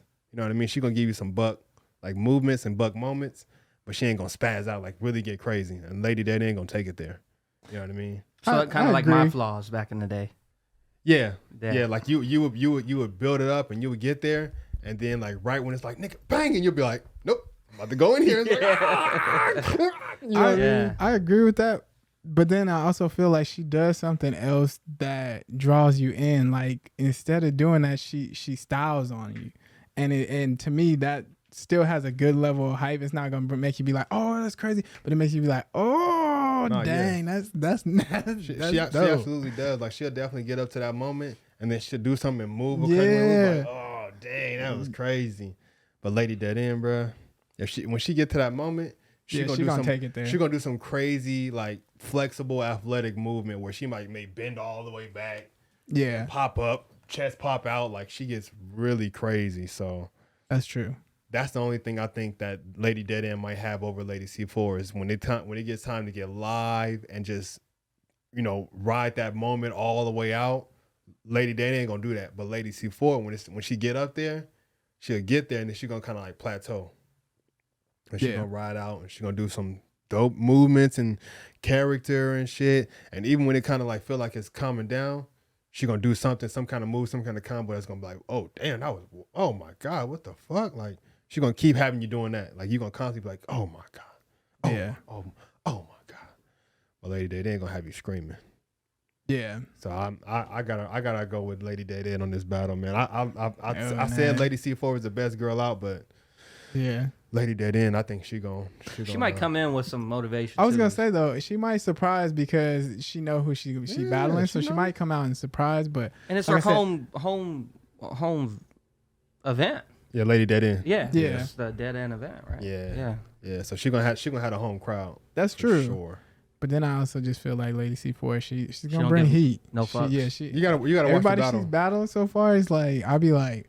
She be dogging? Man. I gotta watch her. Yeah, you gotta watch the battle. Yeah. We can watch it. I definitely think you should, you should definitely check that out. You gotta watch that and battle, just see her dance. Because I feel like when you see her dance, you'll be like, wait a minute. Like, yo. She tough. She's pretty, like Ron said, she's a complete crumper. And I feel like she is. She really is. And you're right too. She definitely will dog some niggas. Oh, yeah. Absolutely will dog some niggas. I guess we do Cannon Bruiser, because I don't think you got a prediction because you ain't seen him dance, huh? I don't. Yeah. I mean, I got to see Lady C4. From what it sounds like, she she's the one to beat. So yeah, I would definitely. I'll tune in. I definitely will want to watch that one for sure. But I guess we'll go to Cannon versus Bruiser next. Okay. Yeah, thoughts. This one's interesting to me because this is like I never met Bruiser or anything. I've watched him quite a bit. But as far as Cannon, we were in SK together and stuff, and he's one of the guys who literally choreographs this whole round. And he's really good at choreographing the round, but not making it look choreographed. Cannon? Yeah, he's still having explosive moments within it and spaz outs within it and stuff. I don't mean to cut you off, but do you remember when he did that kill off at the Realm and the lights cut off? I don't remember that. I remember that. Remember that shit? Yeah. Bro? That shit was amazing. But go ahead. But yeah, so just to say, he has those type of moments up his sleeve, right? I think similar. I don't want to say similar to Ruin. I was gonna say the same thing, though. But I know exactly where you're going with it. You know where his pockets are. You know where his start offs are and stuff like that. So it's expected. But also Bruiser is kind of similar in that sense too. The difference I feel with both of them, like I said, is Cannon's gonna come in with these are the things I'm gonna do to beat you. Yeah. He has a task sheet. Yeah. Whereas Bruiser is just pure essence, pure crump, And so I guess it kind of just depends on for this is kind of a preference battle to me. It's funny enough, I was watching back Bruiser versus Quenga, their battle 3 years ago. and that battle felt very like preferential as well, where it's like, okay, like Cuenga's like super creative, doesn't necessarily have the arm placements that like Bruiser has. Like if you're gonna create a crump dancer in a video game, like he probably has the arm placements that you want, like the control that you want. He's like He's definitely gonna be that the most well balanced, yeah, the one to build the style off of. But he doesn't really have like a killer material in a sense, you know? And so like I feel like Cannon could probably get over in that regard. But like this is the battle I said I was probably gonna contradict myself, because I was saying consistency would ruin, and Bruiser is like the poster boy of consistency. You know he's always gonna give you here. And sometimes it could go up.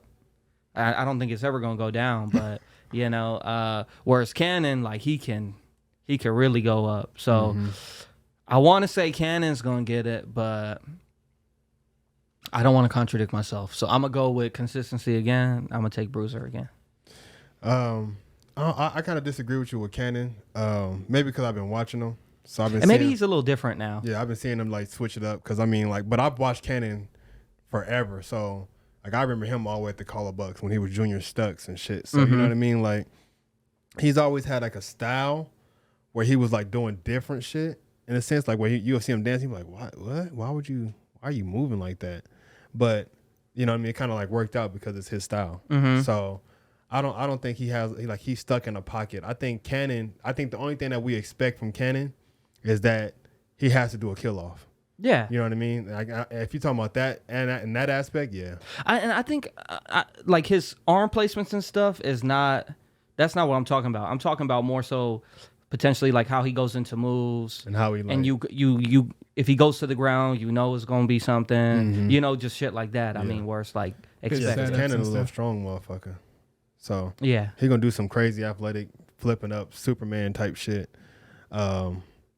Bruiser, yeah, he's crazy with the arm placements. And I feel like, you know, and this is another thing I think that MG Pack also capitalizes off of is like I think both of them kind of like they like to capitalize like what's going on in the moment. Yeah. So like they'll be dancing something like, you know, there, and even if they're like having like a dry moment, if they look around, they see somebody like make a face or somebody pull something, or they can like interact with the crowd, they can capitalize off that so fucking fast. You know what I mean? They can, oh shit, boom, do that, you know, real quick. I think Bruiser's the same way. So if Bruiser doesn't come with like a crazy kill off, Cannon may up him with that. But at the same time, Bruiser with his get off and his character and his track selection is gonna make a big difference in this battle. So, because you know this nigga loves, he knows how to write beats, he knows how to dance to the words, he knows how to switch up his cadences, and his material isn't like kill off material, but it definitely fills in those empty spaces where you would want to see like, all right, we know you got the arms, we know you got the legs and all that, but what you gonna do now? Then he'll hit you with like a little material here that takes it up, and then he goes up with his arms. And then it just like stays up there. Yeah, it stays up there. But at the same time, like even if he's up here tripping, he can come back. He'll come back, look around, snap into some kind of material, and then go into a different cadence of a get off. And that's the special thing about Bruiser. It's like, man, you switch up those cadences and shit. You start dancing the words and different little sounds. And it's like, shit. You're like he can create a whole like style of crump to like a snare, just a snare. Yeah. Then he'd do it to the horn. Then it's like, you know what I'm saying? So that's what Bruiser I think is his strengths. And Cannon, as of late though, he's been doing some crazy shit. Ever since he became a Bullseyes, I feel like his style is definitely elevated like a motherfucker. His arm placement's a lot clear. His material's a lot more clear, and I think he's able to like slow himself down a lot more. Where he's not like, he doesn't seem like he's rushing. He's taking his time with shit, and then when you know, if he adds that plus his, you know, his combos, because his combos is killer. He got that from Solo, so his combos is killer. So once he adds all that, he had kill-offs even before Solo. Yeah, even he did. But you know, when he got with Solo, that shit, you know what I'm saying, skyrocketed. So, you know, with him having all that in his back pocket, plus now learning how to take his time and make his shit more clear, makes him extremely deadly. I'm gonna have to go with Cannon. And before, because I had brought up you in person is totally different than video. I've only seen Bruiser on video, and he potentially could be one of those dancers too, where it's like in person it's even more. Where you talking about the cadences and those certain things, where it could be even more like, damn. So I seen him dance at the Beast Camp, and like that's what made me like, bro, this motherfucker is crazy. Like he was like looking up and doing all that shit. Like he'd snap and look up, and I was like, that shit, it matters, especially when you're there. You know what I mean? You see somebody looking around, like because most people, like if you're watching the video, you don't really see their eyes, how they're reacting to the environment with their eyes. But when you're there and you see that shit, it's like, oh my god, bro, this shit crazy. Like you actually get to feel like what he's trying to portray. So yeah. Definitely want to see Bruiser in person more so over the video, but like I said, I'm gonna have to ride with Cannon on this one. I think this nigga Cannon's gonna do something. He gonna have his get off. He gonna have his foundation, his style, and everything. He know he has to come with his arm placements and get off. So he know he has to have that. Plus his character, and he be tapping into crazy characters too. And I feel like a lot of his characters kind of go over people's heads when he doesn't. Because he likes to do a lot of fighting characters, action scenes and shit like that. So I feel like that goes over a lot of people's heads. But I think Cannon, with that and his combos, is going to edge it for him. For me, like, I think this one's a hard one for me because I think both of these dancers is great. Like, really up there. I feel like it's gonna. This is one of the ones where it's kind of dependent as well. But one thing I'll say, I guess about both of them is like with Cannon, I feel like Cannon's really like on what you were saying. Like Cannon can really like kill off, and his get off is like getting a lot more crazier, and his arm placements and all that stuff. Seeing him dance in recent footage. The only thing with Cannon for me sometimes I feel like Cannon will try to overkill, and that almost kind of brings the round down for me because it's like he tries to put too much in the round. It was like it was already over, like it was already over. Like we was already on your side, we already screamed for your high moment. So it's like shit. now at this point we like, all right, we're going next. But then like Bruiser, like. I feel like if Bruiser brings what he did when he battled Crush at where was that at? Where Bruiser battled Crush at? Was it Beast Camp? The Beast Camp where Bruiser battled Crush. It was like they both went one round.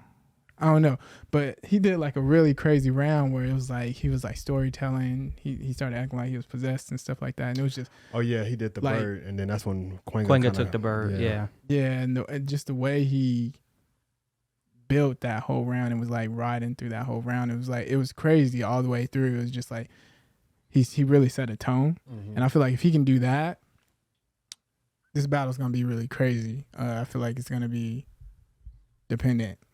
He can take the battle, but dang, with this one, the thing with Bruiser as well too though is like sometimes Bruiser he's like getting off and like Lenon said, it's kind of like you're kind of waiting for the big moment or like that what's big gonna bring. Yeah.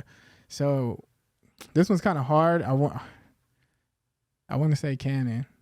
I'm gonna go with Cannon, because I believe Cannon's gonna really like bring something for this battle, because he knows he has to be prepared.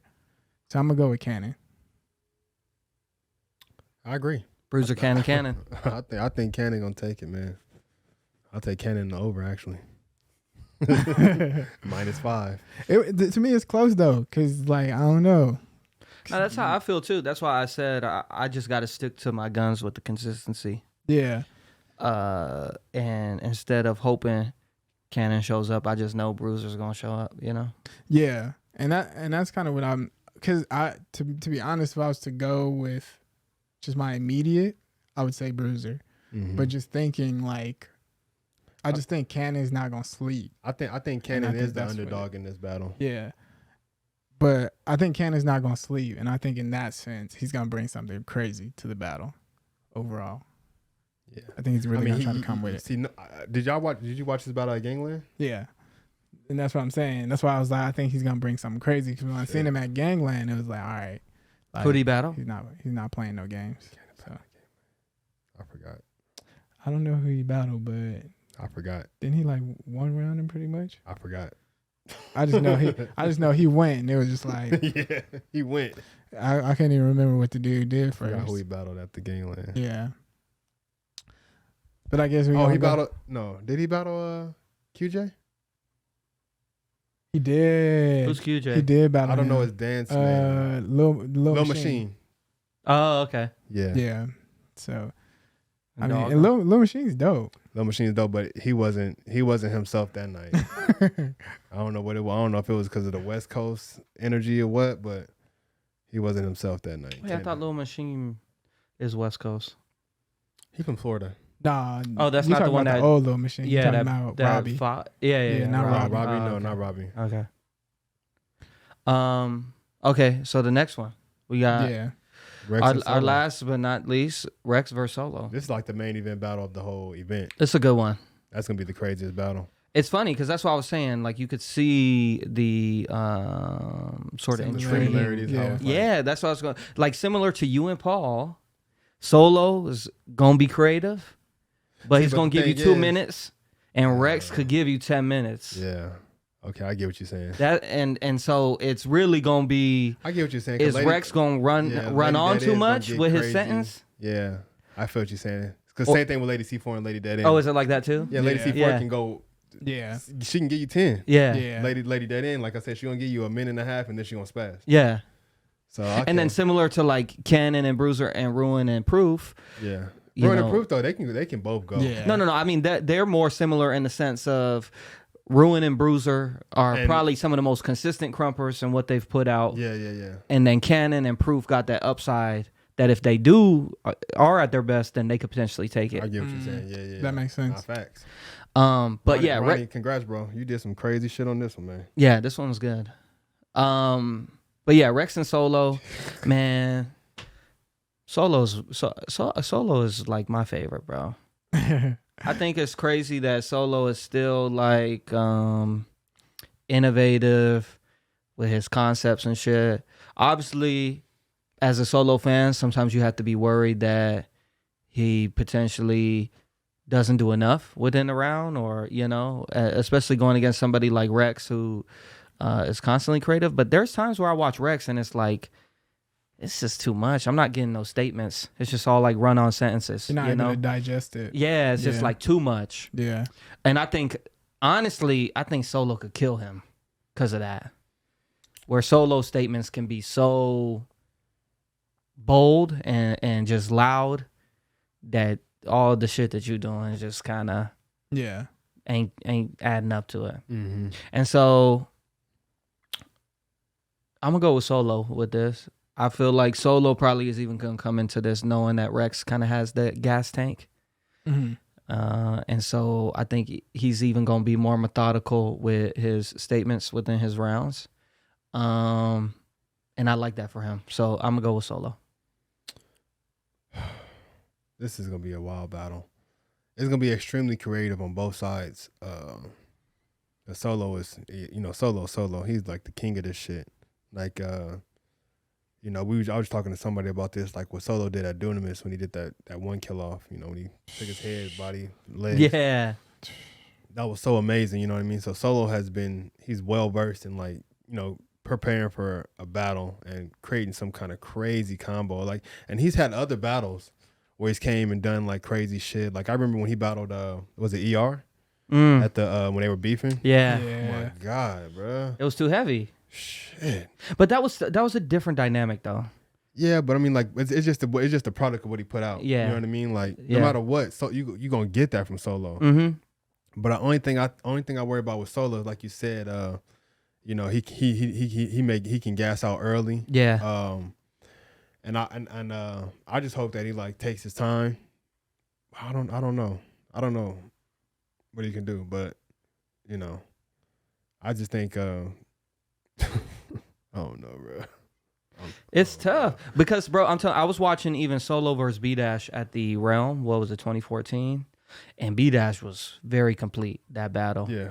But still, like Solo, I think it was second or third round, just had a crazy ass, crazy ass kill off that just like brings it all the way back. So, what's dope about Solo too is he brings like a dope OG energy. Yes. So, that's you know what I mean? Like he can get off and he can talk his shit. You know what I mean? And that'll look buck. Yeah. You know what I mean? He ain't got to really like be jabbing and stomping the whole time. He can come out and give you some crazy character, swagging the shit out. You know what I mean? I feel like he gonna bring like the whole spectrum. Like he ain't gonna give you what we all like to see now: jabs, stomps, combo, move, jab.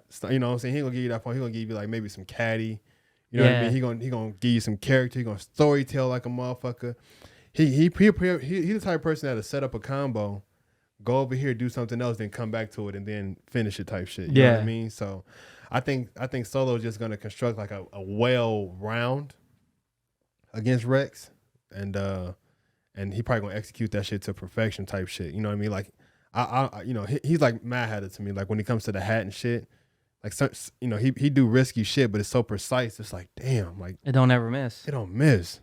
And I feel like he's the only dancer that like. And you could correct me if there's anybody who's doing like Randall was one of those too. Yeah. But as soon as it starts, everyone's waiting for it. You know, like once the combo starts, it's gonna end crazy, bro. Yeah. So you already start standing up in anticipation for the shit to end. Yeah. Solo's definitely that. Yeah, it's crazy. Yeah, definitely that. So he's gonna, he's gonna have a couple of those probably a couple of those loaded up and ready to bam, bam, bam. Yeah. Rex, shit, bro. This nigga Rex is crazy, man. He's really complete, and I think what stands out to him with him is his body control. Like he's able to do something like he'll probably move his elbow and let his leg move with his elbow type shit. Mm-hmm. You know what I'm saying? Or his shoulder or his neck. Ground moves. He has he has up top. He has levels. He's flexible. I mean, he's young. He's youthful and shit still. So. And he's the most creative ever. Like but do you think it gets to a point sometimes where it's just like trying to say too much in a round? I don't know why I keep bringing that up, but I feel like when I watch him, there's times where I'm like, I just feel like. You talking about with Rex? Yeah. No, I don't think so because Rex, like he he's learned. He's obviously learned. Like he learned like he can't just go. Material, crazy spaz out. Yeah. Like he learned he has to all right, I got to take my time.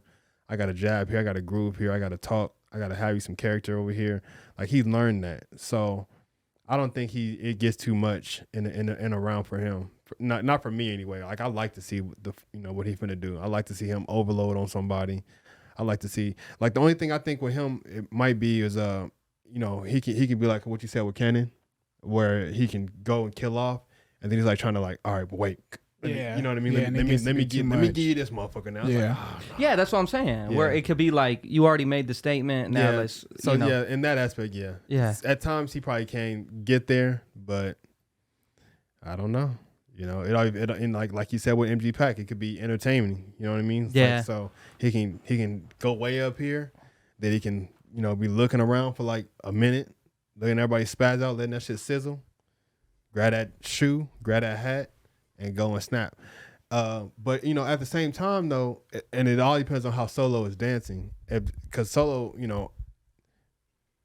he been putting out clips. So this on I've only seen clips, but from the clips that I've seen, his language with his arms is a lot better. Mm-hmm. You know what I'm saying? He ain't going straight into a move now. He's like actually getting off and talking shit with his crump, legs, arms, grooves.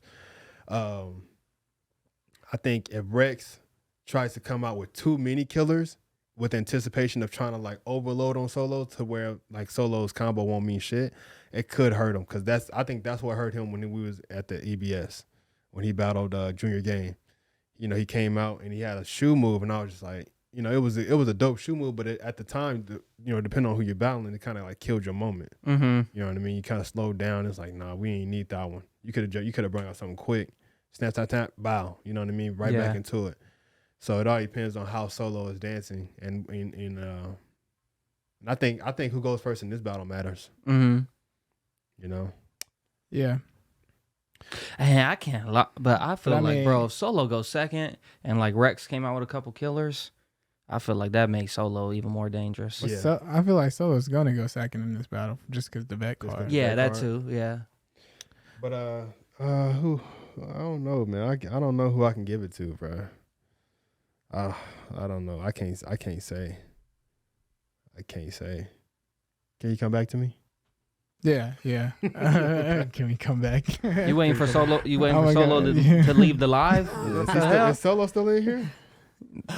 Solo, yup. So like I'm right here. I've been waiting. Now, with this battle, man, just for me in general, I think Solo's rounds are like they could be really top tier, and I feel like basically the kill off formula almost practically came from Solo. Mm-hmm. This is what Solo was known for, and people try to emulate that. They want that built around kill off somebody, you know. And I feel like Solo's a master at that. So if Solo goes out there and he brings that heat with how he's even continuing to evolve himself, I feel like it's gonna be a heavy round for sure, and something that's gonna excite the Crumpers and just people in general. But Rex is really creative. He's really creative, and like Snoop was saying, his body control, where he takes it, he can do stuff off the ground. He can do crazy shoe moves. He can do some of the flexible stuff. He has a lot in his arsenal. But Solo also knows how to highlight key moments. You know what I mean? So when he's killing off, he knows how to make you pay attention to the little details, to where you're actually watching everything and you have your eyes locked on him, as you said. So for me, to be honest, I would go with Solo, just because I feel like Solo, for one, he has that veteranship. He has the kill offs. We all know that, and I feel like he's gonna bring one of those top tier rounds, and it's just gonna be one of those. See, because I feel like Wait, who did you say? I'm sorry, Jordan. Who did you he say? said Solo. Solo. Because I feel like the similarities in which their styles, like they both like thrive on creativity, it's really hard to beat Solo if like that's your niche. That's your niche. Yeah. Whereas if he was going against Bruiser, it's like, okay, like Bruiser could bring it up with all the arm placements, you know, get it super live with all the different cadences and shit. It's two, you know, contradicting styles. Yeah. With it being so similar, it's hard to pick against Solo, bro. But I do feel like stamina could play a factor for sure. For sure. In this battle, depending on, you know, if Solo gets gassed or something. But also within that stamina, you feel like yeah, the two that you did weren't enough already, and then you do a third one, and it kind of dilutes the first two. It can affect you too. Yeah. So the overload for Rex can go against him as well. Yeah. I think I'm gonna have to go with Rex though. I think Rex, like, this nigga's crazy, but like his creativity, but his character work as well. Mm-hmm. Like, you know, he has that freak show character. You know what I mean? Like he does. Y'all probably don't know, but he does a lot of shit. Like a clown.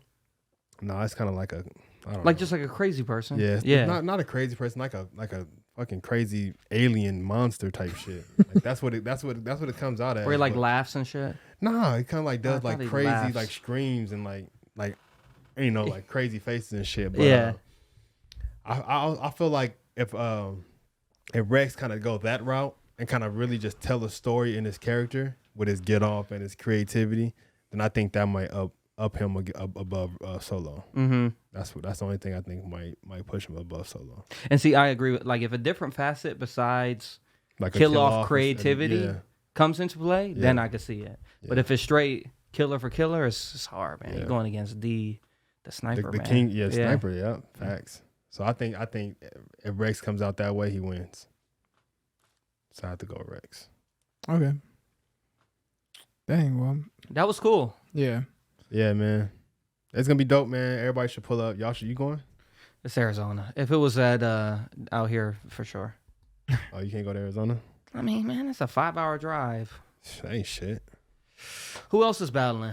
It's a lot of battles. I mean, since Riot's in here, Antics and Riot is battling. Oh, that's gonna be good. It's a battle of character. So Yeah, see, that's very similar too. they Yeah, both that got is. they both got the Jokers. That's a very That similar. is. They got the 2 white guys dancing, Twinquenga versus the other white guy. I forgot the names. Dice. Dice versus Dice. Twinquenga. Twinquenga. yeah. That's gonna be a dope battle. It's fun and games, right? That's Funny games. Funny yeah. games. Big funny That's games. gonna be a good battle. Nah, Rug Boy's battling. Who's he battling? He battling guns. So you probably don't know guns. Nah, he gonna dog him. I can't lie. I definitely with the I fun think and he games. gonna dog him too though. Rug Boy. Rug Boy is yeah. like the best to me right now. He is the bro. best right now, bro. I thought you was gonna say he. And no knock the guns, but I think he battling. that's guns. heavy. Also, so Illa and Pixie is battling. I don't think I know Pixie. Illa and Pixie is battling No One and I don't know if it's Lady No One or Girl No One, but they battling like the No One See, fan versus I would have them. liked to see Rug Boy versus No One. Yeah, me too. That would be good. That would have been tough. Yeah, that would be good. I think that was supposed to happen at the Gangland, but No One didn't show. Rug Boy was there though. Yeah, that's what it should have been. But hey, Yeah, Rug Boy and No One would be a fire ass battle, bro. Yeah. There's some other battles. Y'all want me to look? yeah, who else? Like who else we know? Well, do we know? Well, if I was the Fun and Games and Dice, I think Fun and Games gonna take that one. Antics versus Riot, Yeah. I think that one's gonna depend. Like I don't have a quick Riot. the way Riot battled Miho recently. That's what I was gonna say. If you get that Riot, Yeah. it's, shit, he That was heavy. might got about a Rug Boy. That Riot. But yeah, Antics been getting off. He be getting off too though. Yeah. Disco is battling Spoof. I don't know. That's Spoof. Ryan Newman. That's the dude that does all the comedy. Oh shoot. Oh shit! Yeah. So I think Disco gonna win that. They kind of got similar styles too, bro. That's interesting. Yeah, a little bit. But yeah, They set these up pretty dope. There's a dude named City Rock. Is gonna be battling Biggie. City Rock is part of like Yeah. the whole they kind of got MBH camp. So he comes from like Paul and MG Pack and Okay. No One and Rex and them. So City Rock is battling Biggie. I think that's gonna be a good battle. Yeah. Miho Raw versus Matrix. That's Joel Okay. versus Matrix. Oh, I thought you. I don't think I know talking about Matrix. Miho. Nah, Miho Raw. That's his name. Who's Kill Bill is Matrix? battling Landmine. Y'all don't know him. I know Kill Bill. I don't. Landmine, is that C4? East Coast. I seen. C4 Yeah, I though. seen both of them.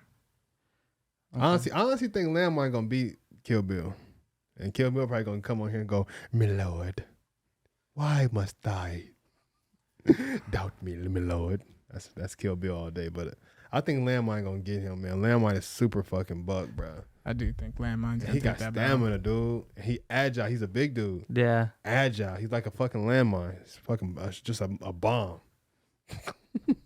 I was gonna say Landmine's just stay in the ground. Yeah, but he's like a bomb. You step on landmine. Who wants to you go go off, crazy. then Yeah. he everywhere. Yeah. So, Okay. who else? I think that's it as far as like people like we all know. Yeah. Well, it sounds like an interesting event. Nah, for that's gonna be sure. cool. It sounds like it's gonna be dope. Shout out to Dead End for that. It's gonna be a fire.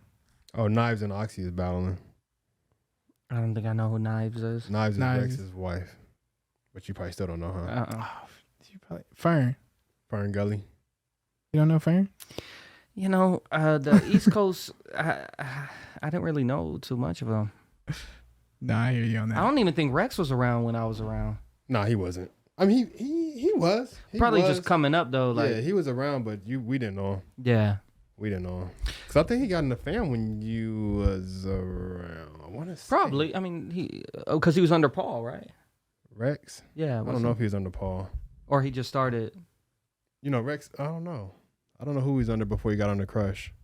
But you know, Oh, he, Rex was under Crush? Yeah, he was Yeah, a crew. he You was don't a remember him? He was like J. Crew. Yeah. Nah, that was way It's a after crew me. for a little Then. bit. I don't think it was way after you though. It wasn't that It far. wasn't that far after you, bro. Yeah. Really? Yeah. Wow. Cause I remember there was a lot of talks about him like beating Sean. And when I was like, who the fuck is this dude that y'all talking about can beat Sean? I was like, hell no. He was a Crude. Wow, I didn't know that. Yeah, he was Jedi Crude. That's interesting. Yeah. Crush, you know Crush? He fined him. Yeah, he fined him and John Calipari. for real. Yeah. Yeah, he fined him for sure. Pull him out of nowhere, man. So, yeah, man, Desert Storm 4, November 14th to the 19th in Arizona. The link should be in the comments, or I'll share it. I'll post it maybe on the video or something. And Yeah. I should pull up, man. So you guys should check it It's a out. new buck. Check it out. Shout Big out to that. So what's next, man? What's next on the agenda? Well, yeah, you was talking about bombs and stuff like that. Perfect Did segue. you guys hear about they have a advertisement in New York right now. Well, I don't want to say advertisement. I guess it was a commercial in New York basically telling people what to do in case a nuclear missile hits. Mm-hmm. Did you guys see that? No, but I mean, what can you do? Well, that was the crazy thing is like what it was saying. The requirements said to first go inside. This was exactly what, and this is a real commercial. Mm-hmm. It was first go inside, and the second step was to stay inside, and the third step was to stay tuned, and that was it. Because you're going to be dead. Yeah, so it was like, I was like, but they was telling people go inside. They said stay towards the middle of the room or whatever, close all your windows and doors or whatever. Then it was like, and stay inside, don't go outside because, you know, it's radiation and all that stuff. And then there was like, and then stay tuned. But I was like, if a nuclear missile hits, like, how you gonna stay tuned if you? Yeah, you gonna be online? Everything's gonna be. Yeah, like how you gonna go on the internet? How you gonna? No, they said if any you are information. close enough to see it, that you are dead. Yeah. So, So if you see it coming down, it's a wrap. like if you see it, you see the mushroom, Yeah, you're dead. Because it just like the yeah, force of it is going It's to gonna come. take everything out. yeah. And then the radiation on top of it and everything. Y'all seen that? You can kind of like experience a nuclear bomb on the VR. On the Oh my beach. gosh. Yeah, see, that's how I learned that too. Yeah, That is they crazy. They were sitting there watching, and they looked over, and everything was just burnt and tore up. Yeah, That like they is showed it. It was crazy. like a tropical paradise that he was on an island, and then the bomb hit, and then he peers over to the right, and it's all like dead trees and Yeah. everything. And the bomb was like miles and miles away. Yeah. It's crazy. I think that's insane though how they're putting out commercials for that junk. Like, you know what I mean? Like, why now are we putting out commercials to, in New York? I just think that's super crazy to try to prepare people for something like that. Yeah, It would just be something crazy to see if you're just randomly chilling at home and you just flipping through the channels and all of a sudden, what to do in case of nuclear missile? You'd be like, Well, what? you seen that they talking about the government's buying like radiation medication and shit, right? I didn't see that. No. Y'all didn't see that? Mm-mm. You didn't see that either? I didn't No know way. that. But that's crazy Yeah, too. yeah. They spent like a couple like $100 million on this shit. Just to have it supplied. They expecting. I'm assuming they expecting the bomb. And I was thinking about that today, and I was like, damn, That's man. crazy, I man. was like, we thinking about all this other shit. People worried about Kanye and shit, and Putin over here talking about, well, Hills have eyes. I'm gonna send a nuclear bomb your way. So get ready. We like, man, Kanye crazy. We fuck that nigga, man. We might all be gone anyway. I think that's insane. But yeah, they said they bought like a shitload of what is it, anti-radiation medication. Getting prepared for some kind of nuclear war. But I mean, how would you be able to be protected in something like that? I don't think you would. I think depending on where, I mean, I don't know why, like we're buying it as a country. It's like, well, I mean, if it hits New York, I don't know how nuclear I think it could- warhead works, but I mean, I think it could travel all the way over It here. would take out the whole country, right? Damn near. So I mean, like, the fuck, what you gonna do? Give it to the people in Cali? Yeah. I think it's for the people who got bunkers and stuff. Yeah. Oh yeah, there you go. Underground and stuff. Yeah, a lot of people Like, gonna have. A lot of people got bunkers. Jeez. It's a lot more bunkers in the world than we know. Yeah. Yeah. We gotta go. We'll have to go stay with the sewer people and out here. You know what I'm saying? They gonna kick us the fuck out. Yeah. They're like, you motherfuckers drive off the 95 every day. Every day. And Don't give me no dollars. See, Trey? That nigga Trey said, I don't give him shit. See, you could be paying your way into a bunker when in case of a nuclear warhead hit. That is crazy though, man. I don't know.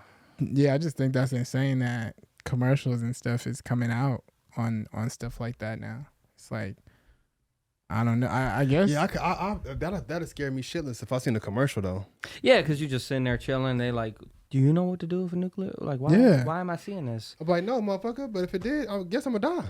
Like, we don't see tornado commercials here. Exactly. no. That's what I'm saying. But I'm just thinking if I was in New York and I'm just flipping through the channels, that would definitely terrify me. I'm like, I'm leaving. I don't want to be nowhere where there might be a nuclear warhead attack. At this Where can point, I go? Yeah, I don't even want to be in the country.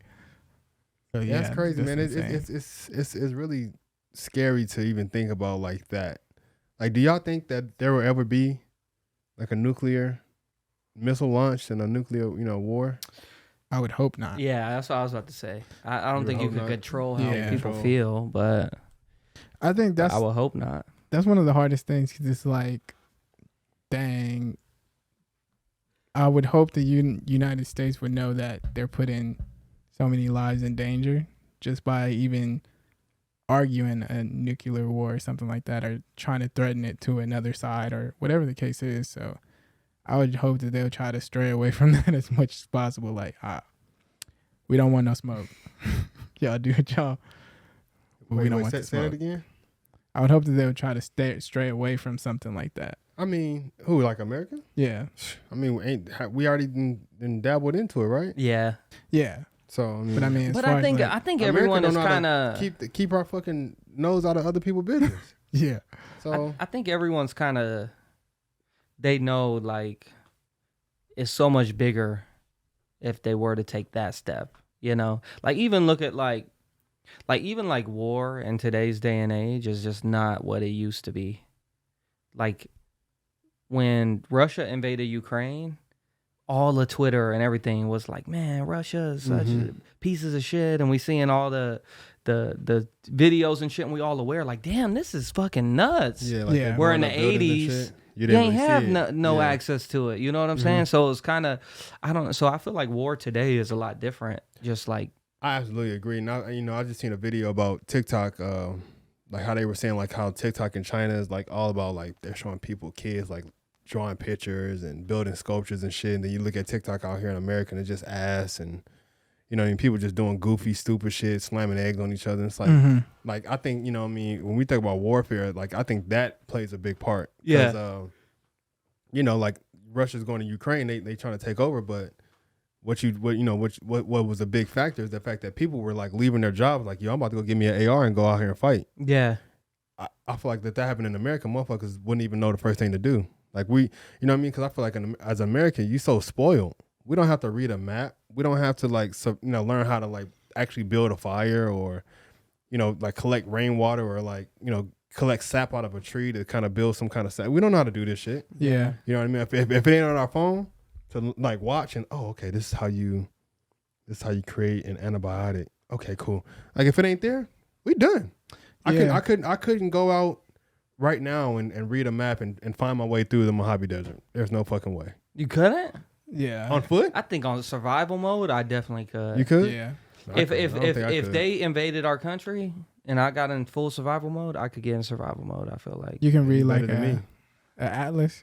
You saying you can pull out the atlas and no, like he's saying like people was leaving their jobs, going to go buy AR-15 and was ready to go front line. Like if that's what you have to do, I think more people would do it than not. But I think on the opposite side of that spectrum with social media, I don't think more people would do it than not, but go ahead. than you believe would. But there was a lot of Russians though that had access to social media and seeing like the backlash with all of it and like doing their own research and was like, wait, that's not right. I don't want to do this shit. That's why I say I think like social media just has a huge effect on war and like how we view it now too. Nothing's as it was before. Nothing's like really brutal takeover. Yeah, like World War II. Yeah, nothing's that. Everything is more so political. It's finances, economy and shit. You know what I mean? It's more business than anything. So yeah, absolutely. We're gonna stop with the supply chain from here to here and shit like that. That's the whole point of everything. Like I feel like even with them trying to take over, I feel like they're trying to stop. Like is a bigger mission. You know what I mean? Like that's a small tactic to what they're really trying to accomplish. Yeah. So. Yeah, I think it was interesting how you said that China shows the kids from America something different. Because they were saying that there was a talk when they were talking about what Japan teaches their children and pushes to their children compared to America. And they were saying like Japan pushes more like cultural, like being an engineer, being all this other stuff. And there was like in America, it's more like be an influencer, be a rapper, an athlete, something like that. Yeah. And it was like, and that's why a lot of people in Japan are so like determined to know something. I'm gonna work in medical. I'm gonna work in architecture. I'm gonna work in this, you know. So they go in all these fields that's gonna go. They can be educated and build a career in that aspect. And then you see America where we're trying to be celebrities. Yeah. So, famous and do shit for clout. Yeah. So I think it depends on what the kids are consuming in that aspect. But I do think it's crazy that things like that can even be, well, going back to the commercial, I think it's crazy that something like that is even being shown right now that people can see and just be like, this is real? Like, what to do? Like, I need to prepare for something? Like, what is this? Yeah. That could scare a lot of people. I mean, it scares me. I didn't even see the commercial.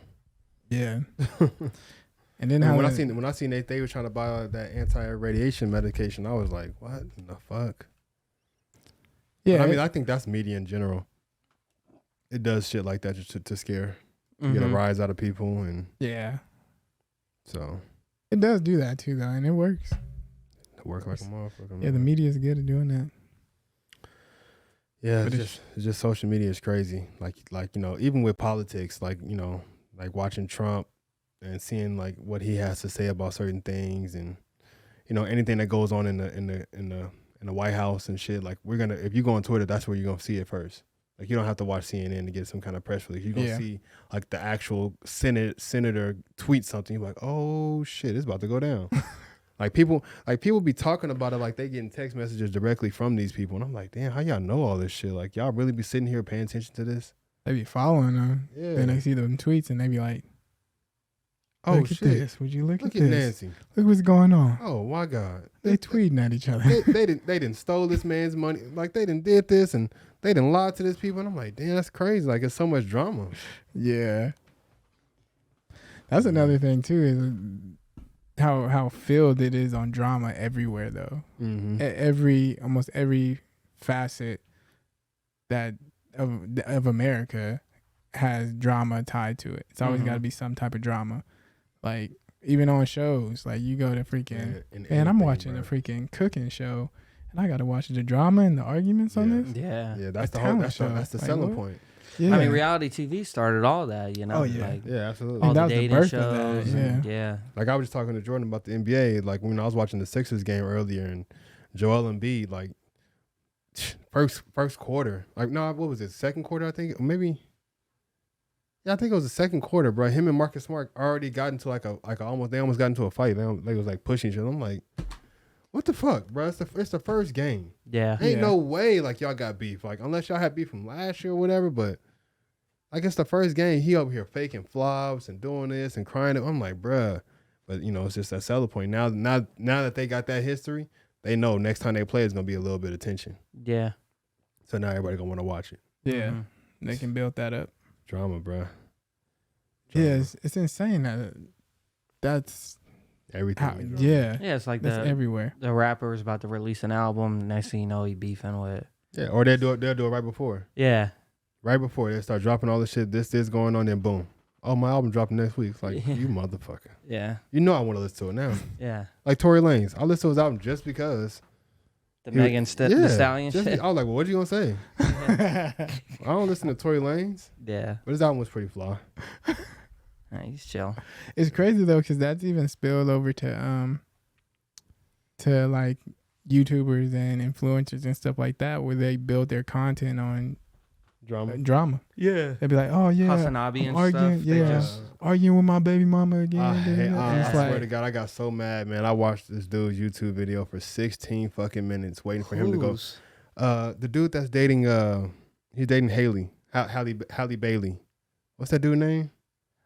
Shoot, Halle Bailey. You talking about the girl who playing Little Mermaid? Yeah, he dates her.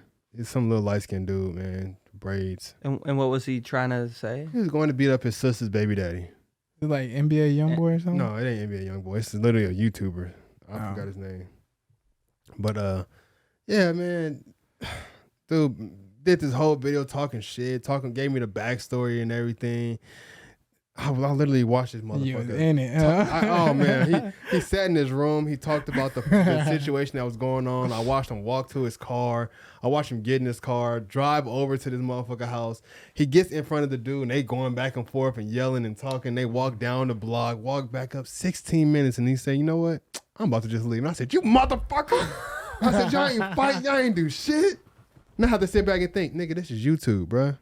You know what I mean? You ain't finna see too much. It's all clickbait too. Yeah, it's clickbait. He knew. He was like, you're not finna see too much. Like they ain't gonna promote this kind of like wild shit on here. They ain't finna see nothing crazy happen. Even if they would have fought, it would have been one of those. Yeah. It would have just showed the camera like real close up, and you'd have just seen hands. Yeah, like they'd have been wrestling forever. And you'd have heard. Yeah, they'd have been wrestling forever, and then what they'd have did, cut it out. Yep. Yeah. Oh man, that junk had me. Then so you would have seen the next scene, and then he right back in his room. Low-key, that's what happened. Giving the story. They got mad. They got really mad. They was yelling. This nigga walked into the door and it cut out. Then all you seen was him walking back to his car. I watched some more of that shit. And I'm like, oh, he must be. He about to really get it now. But that thing comes from the same exact thing. Freaking drama TV or reality TV. Yeah. Like they'll have you waiting for that fight, and it'll show the fight. Commercial. Yeah, it'll show the fight in the beginning, the whole shit. Yeah. And you wait to the whole thing. Then when it comes, it's like a 2 second Love scuffle. and hip hop get me and my girl all the time. Yeah. I be seeing the shit on Instagram. And I'm like, oh shit. I tell my girl, like, hey, you seen that? She's like, yeah. So this is what's going on. To give me the back. So I'm like, oh, we gotta watch that tonight. Oh man. Then y'all go to it. It's like And it 2 ain't seconds. shit. 2 seconds long. It'd be 2 seconds long, but then they'll wait till the end of that episode to bring up that fight scene. Yeah. They'll get right by the fight scene and they'll cut off and be like, next episode, Oh, you motherfuckers. Yeah. And then right in the beginning of that next week. I mean, but that's like that's everything. Even like regular TV shows like Power. Power does this shit. Even radio, remember? Like on radio, if you probably nobody listens to radio anymore, but they would like say something that they're gonna do, and stay tuned in. We're gonna do it, but after the break. Yeah. That's everything. I mean, that's how you get that audience. I mean, even when you watching a video, right when it's getting to that juicy part, that ad pop up. Yeah. Right there, like, I don't even want to watch it no more. Yeah. That's why I can't lie. I got the YouTube Red because I don't like ads. I ain't gonna pay for that. I got YouTube Red too. Yeah, so let me get one of y'all passwords. Yeah. I'll trade you.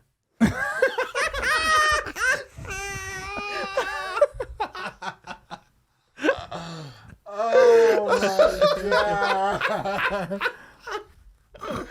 Oh damn, you got me there, boy. Well, I ended up getting YouTube Red because I like listening to like slowed and reverb music. And so I made a playlist, and I was going through my playlist, and an ad would come up every video. So I'm like, man, I might as well get this YouTube Red. That's the same reason why I got it. Well, because I have music playlists, or sometimes I like to listen to podcasts, but if I close my phone, it'll turn off. Yeah. So I was like, man, I don't How much is it? $19.99? No, it's like $7. $7. Yeah. So I mean, like I said, it's useful, especially if you're like listening to something. Or sometimes I'll have like a video on, and I'll just cut it on and just let it then, play like, close your phone in my and car. put it Yeah, down. while I'm Yeah. like driving or something like that. Yeah.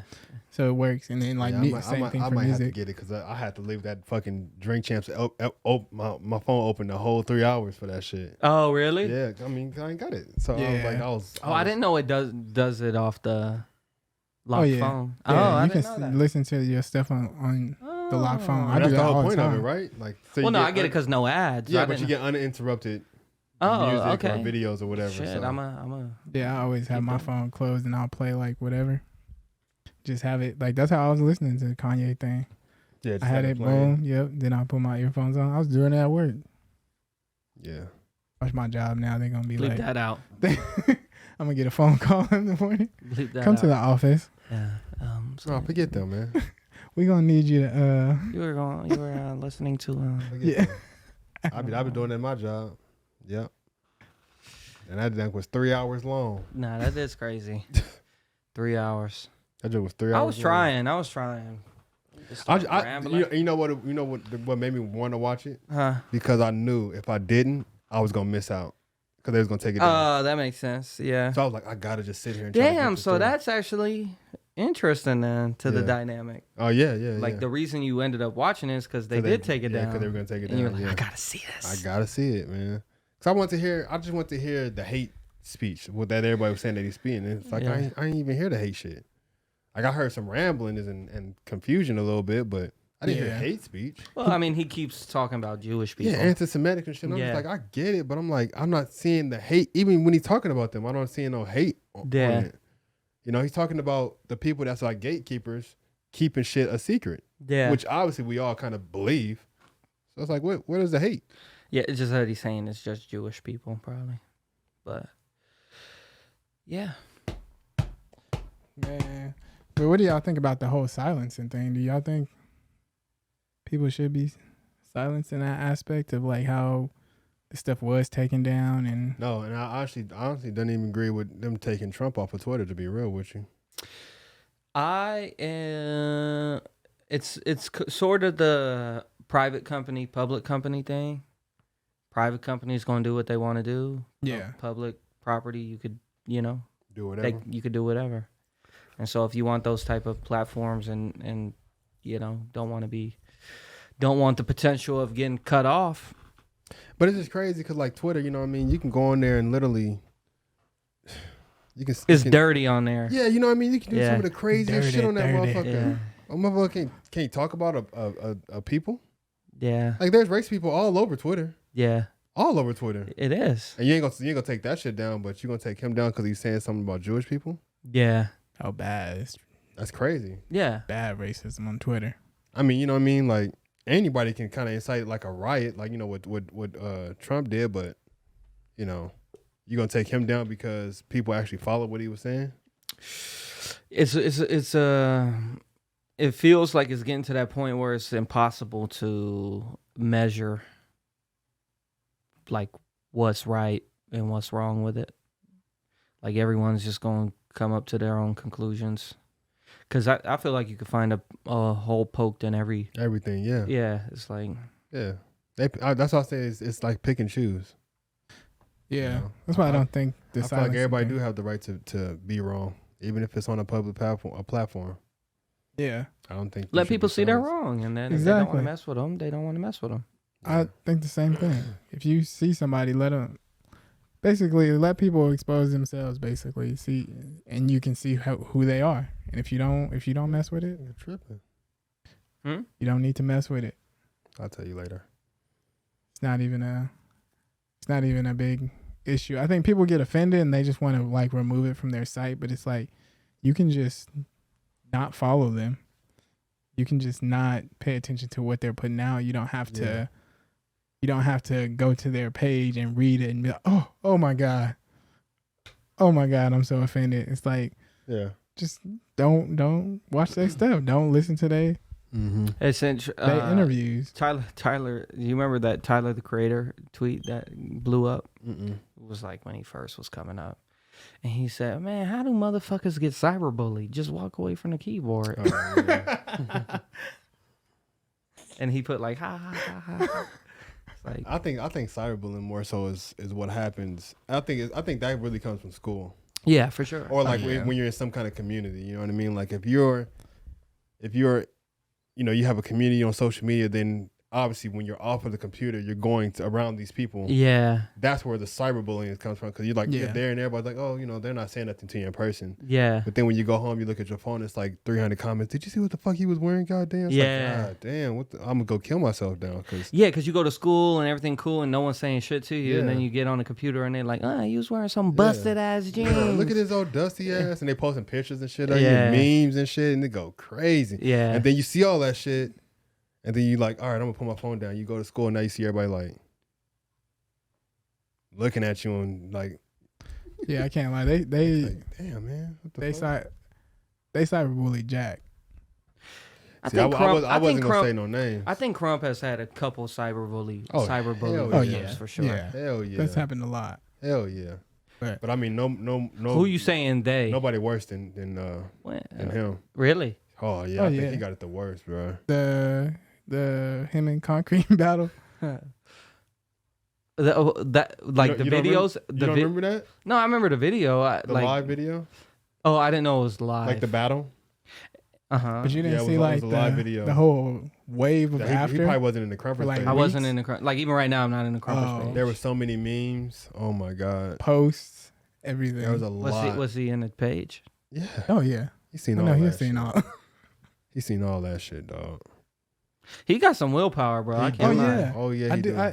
I give I commend him for that, bro. 'Cause I Exactly. said, boy, you the type of person you got knocked down and got right back up Yeah. every fucking time. Yeah, a every lot time. of times. Yeah. He It has stayed faced it a in lot. this type of community, like stayed in that realm. yeah, Like even though it's not Crump, it's still dance, and Crumpers are gonna be there. yeah. So Crumpers are gonna see you, and you're gonna come across them again Nah, eventually. he still be around too. Like he throwing that session and too. Yeah, he's I still was trying about to to come say, back. and still does stuff Still for come the back. community. It's like the community. You face so much Scrutiny and backlash shit. and hate from the Yeah. community, and you're still doing stuff for the community. That like, hats off to you for that. For What sure. do you think is like the prerequisite to be the victim of that type of behavior? Cyberbullying? I think his situation. Like how do you become the butt like of of all the those community? jokes, and I Yeah. do think it's obviously initial behavior from that person first, Right. You know what I mean? Like obviously, he was probably cool at first, and once you get to this level, and then it's like you do this, and then it's like, oh shit, you did it again and did it again, and then like somebody pulls your card that's even more likable than you. Mhm. That's when I think that's when that shit happens. sort of swings. So it's not because the pendulum swings, and then everybody kind of goes against you. Yeah. We're like, you were the favorite. If you were to say something about him, we would have been on your side. But now that you have, did so many things to so many people, and it's facts now, then this higher person comes and kind of like knocks you over. It's like, yeah, we riding with him. So I think that's kind of like how it, and I think that's for anybody. Mm-hmm. Yeah. You know what I mean? Or I think if you make yourself out to be a target, like some people, if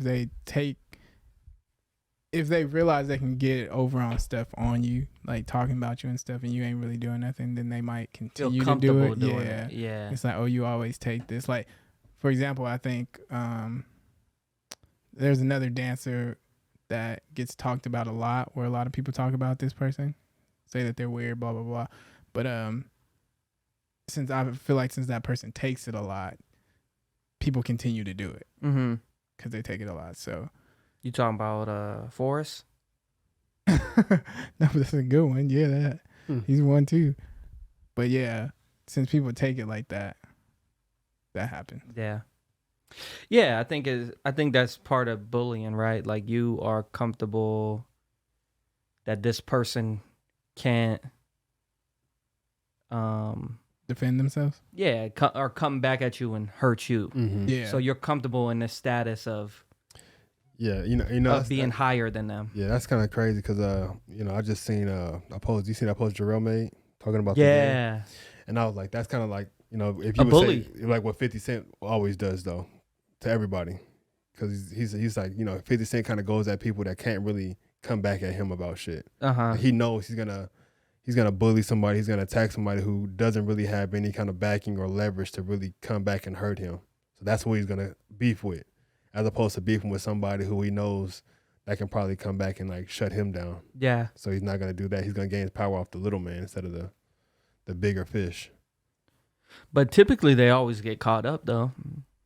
Bullies? 50 Cent haven't. But yeah, that's why, because I don't really like. You don't think Floyd is like? Well, no, because I think 50 Cent learned him first. Like he went around him, and then he seemed like, and he found out that he can't read and shit. He's like, Floyd, you getting advice from me about shit? Yeah. Oh my God. At this point, yeah. Yeah, now you my little brother now. Yeah. I can school you. I can shut you and down. I found out you can't read and all that shit. Yeah. You know what I mean? So I feel like he's humble, but once he realized he can attack, he finds your weakness, and you can't come back at me about this shit. Oh, I'm a doggy. Yeah. And then he knows Mayweather obviously is gonna be like, I don't give a fuck about this nigga. I got $757 million in the bank. I don't care about him. Yeah. You know what I mean? So he he still attacks those that he he's comfortable yeah. that they can't rebuttal. Mm-hmm. Yeah, bullying. This is crazy because that even happens in cancel culture now. Is a form of bullying almost, where it's like harassment to the highest level. Well, and you can't really rebuttal. It's like, hey, they have this on you. Yeah. It's a bunch of people who's blank-faced that you don't know, and it's like, you stuck. Like, how can you? But okay, that's why I be like, I'm so done with like Facebook debates and shit like that. It just puts you in more. It just puts you in way more higher probabilities of being in a situation like that. Yeah. Because everyone on Facebook is comfortable. In person, being bullied is different. Yeah. Like there has to be some sort of status created. Yeah. But everyone on Facebook is the same status. Yeah. We all on the computer. We all distances away from each other. Potentially we could run into each other, and that's when you see the real. Get real, yeah. But it's easy to be comfortable on Facebook. So it's like, man, I am not talking to you right now, bro. Yeah. Right. And I'm about to say that too. Well, I don't mean to cut you off, but I'm about to say that too. It's really big on how that person who's getting bullied handles it. Like that one guy from P Valley. Everybody was going in on him about being gay. P Valley. Oh, you never seen P Valley? Nah. Oh shit. The show. Have you seen P Valley? I've never seen it either, but damn. I heard it's a show. It's a good show, but so there's a character in there. He's a rapper. Plays like a thug rapper, and he's and there's like the owner of the strip club. It's a man, but he's gay. But he's dressed like a woman and everything. So they have a relationship, and they're always like kissing. They have some crazy sex scenes, like some really graphic sex scenes. So after the show, they were like, "Ain't no way this dude is straight," because he has a woman, and he recently just got married. And so they was like, everybody was like, "No, ain't no way he's straight. He got to be gay." In a way, because in the show he's gay. Yeah, and they doing like graphic ass crazy scenes. gay. I mean, he's kissing this dude hard, like straight tongue, kissing, neck, hugging, like wild. And so like it's like, damn, man, it's like you can't sit here and believe he's straight. So there's a lot of people saying that on social media, but he didn't really kind of respond to too much of it. You know what I mean? He kind of went like, all right, if y'all believe that, y'all can believe what y'all want. And then he went and got married. And like kind of like the everything, all the talks around it kind of died down. And I think it's just because of the way he handled it. Keep going. Yeah, he's like, I'm not gonna. All right, you know what I mean? And it was like he did like a skit with these two dudes in an interview. Like he had some weed and he was like lighting it up. He was like, "You want something?" They was like, "Oh no, I just quit." And the other dude was like, "Yeah, I ain't COVID." And he was like, "Oh, I thought y'all smoked." And they was like, "Nah." And then he was like, "Don't let that P Valley shit fool you, boy." But it was like a skit. Yeah. But that's kind of like, I'm pretty sure that's probably like the persona he probably carry. Like, I don't give a fuck. But if you see me in person, you try to come in with that shit. Then we're gonna see what's happening. Yeah, exactly. He's confident. Yeah, and you ain't gonna say shit to me in person, but so I'm confident the fact that I'm an actor. Yeah. I was doing it, and I was playing a role on a show. Yeah. So all this shit on social media don't do nothing but promote the show. Now motherfuckers gonna want to go see it. Yeah. You know what I mean? So yeah, go ahead, keep talking shit. Yeah. So. And that's I feel like that's part of just maturation. Like you get to a point where I think we've all got to that point where we've experienced so much social media. Because we all have been down that road before. So arguing on the KK forum, arguing on Facebook posts, MySpace posts. We like, man, That shit don't do a goddamn thing. Yeah. It just Yeah. get you all Get fucking you all blood rawed- boiled and Get you shit. rawed up, your fucking heart beating Right. fast, your head's hurting. And you sitting there typing, you like, sweating. what did I get out of this? And bro? then you look up and it's 3 o'clock in the morning. Yeah. You ain't took a shower. You get a little musty. You like, Yeah. You're like, why have I been sitting here all day arguing with this person? What? let me get up and live my life. That's what I'm saying. That's why I left like the Crumpers page and everything. It was getting to that point again where I'm like, man, here we go again. Yeah. Yeah. I don't feel like doing this again. You got to grow up, man. Just be like me. Yeah. Why you better You get the did fuck good. You did do that. Yeah, I'm like, well, you better get the fuck on. No, I but don't give that's a fuck a- about that shit. Like, you know, they did the prediction Yeah. on the battle and everybody's kind of like saying, oh, you know, he gonna lose. And then there was like some other people. I ain't saying they were making jokes, but like, they're like, what? Are you Who is even-" this? Yeah, Yeah. they're like, are you serious? Like, is this Yeah. even a conversation? Yeah. And I was like, you know, I sent it to everybody, but I was like, I don't give a fuck. I deal with that You're so like, much next. in my Yeah, I was like, I know what's gonna happen. So, I mean, when I go out there and I get off, and then I look at you and I'm like, yeah, See, we struggle deeply with that in the 2K community.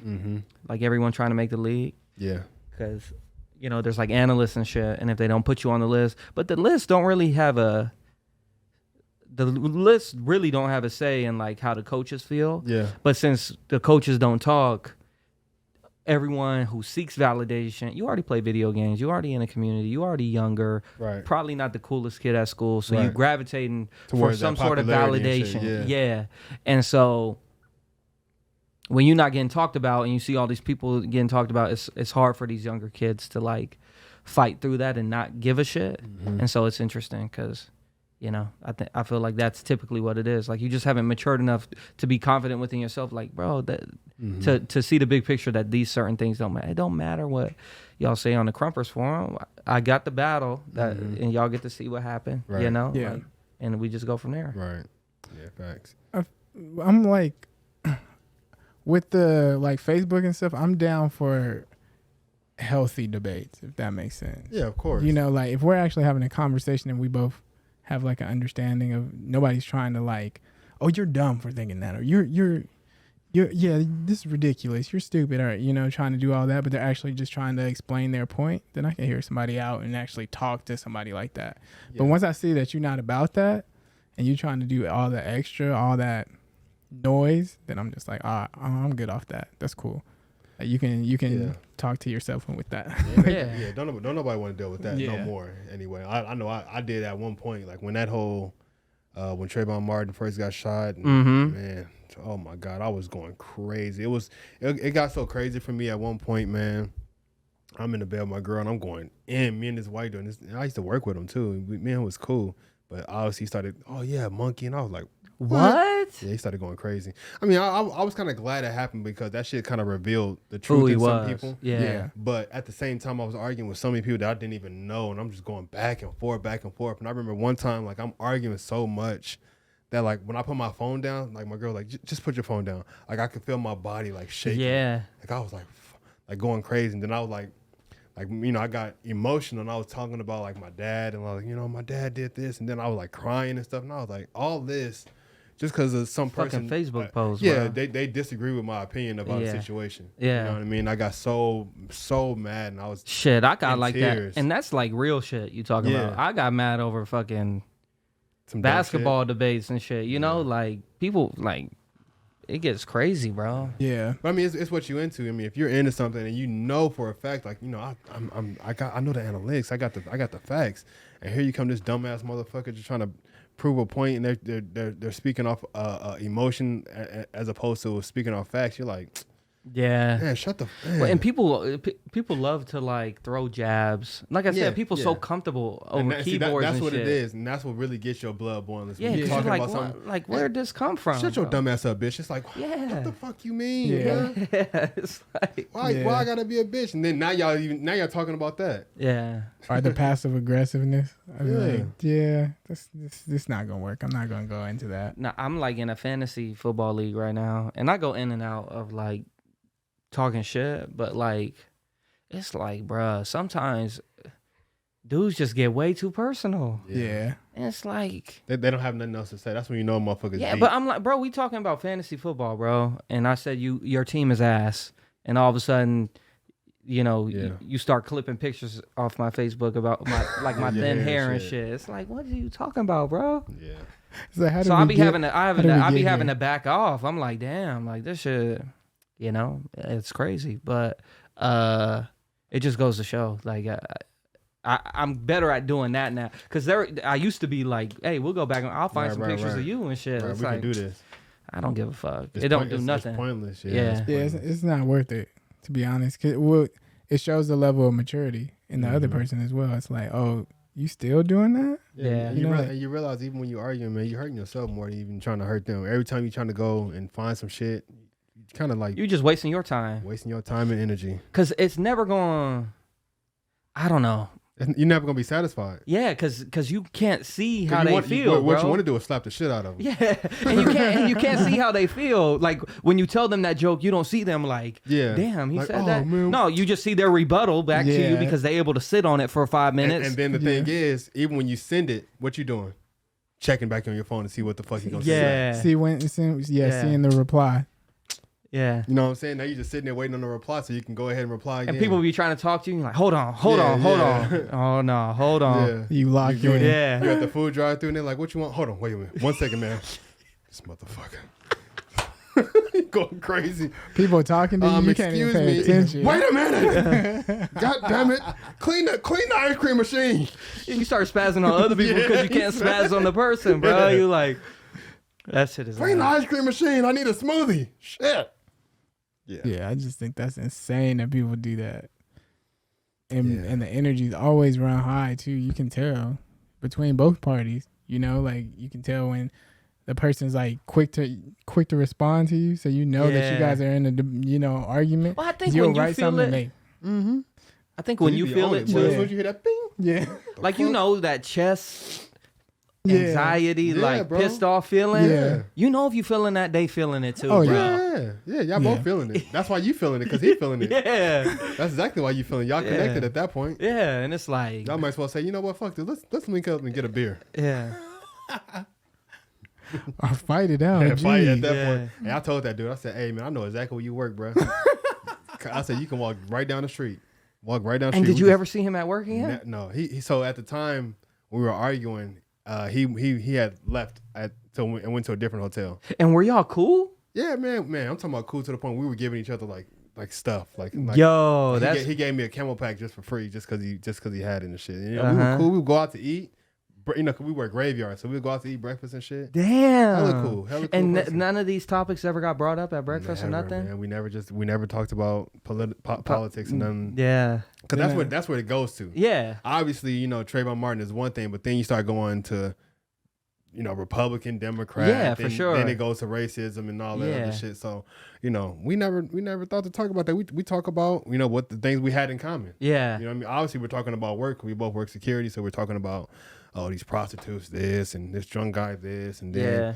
the supervisor this, and then we talk about, oh, we want to get in shape. You know, we want to eat better. We talk about our, you know, girlfriends, just regular life shit. You know, we Yeah. don't go too deep in Then next anything thing you know, else. he typing on your shit. You the last one he think, Yeah. or yeah, like what? Yeah. Nah, this how I feel. Like yeah. that's how I feel. Like I'm like Yeah. talking to him. I'm giving him like shit that I feel about the situation. Then he just came out, yeah, man, you fucking monkey. And I was like, what?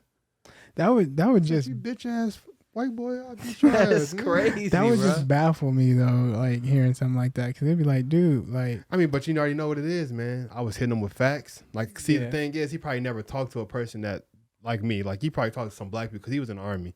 So he probably talked to some black people, but not no black people that was really from the hood or you know really like been around certain shit. So I'm giving him the other side of like what it's like to be on police brutality and shit. And he couldn't understand it. Yeah. So when I'm saying all this shit over and over, he was like, I don't, you know, he didn't know what to say, but to call me a monkey at this point. That's So crazy. I'm hitting him with facts.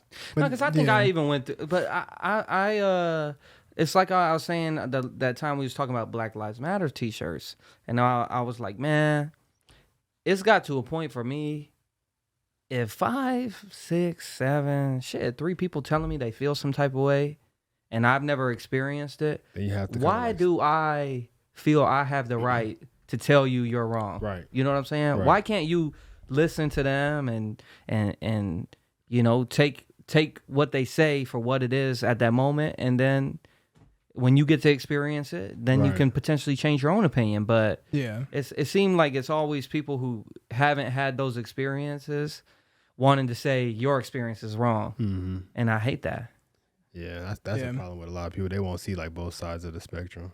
Like they only want to see it from one side. Because I don't know if it's maybe they don't want to be uncomfortable or I think sometimes people just don't want to like remove that blindfold. Like they just don't want to believe that's the way it is. Like there's no way. Yeah. There's no way you got pulled over for no reason. There's no way the cop just kind of pulled you over and put you on the ground, put a gun. Like there's no way. Like nah, this shit really happened, bro. Yeah. You know what I mean? Like I don't know what to tell you, but it happened. This happened to me, so you don't have to believe it.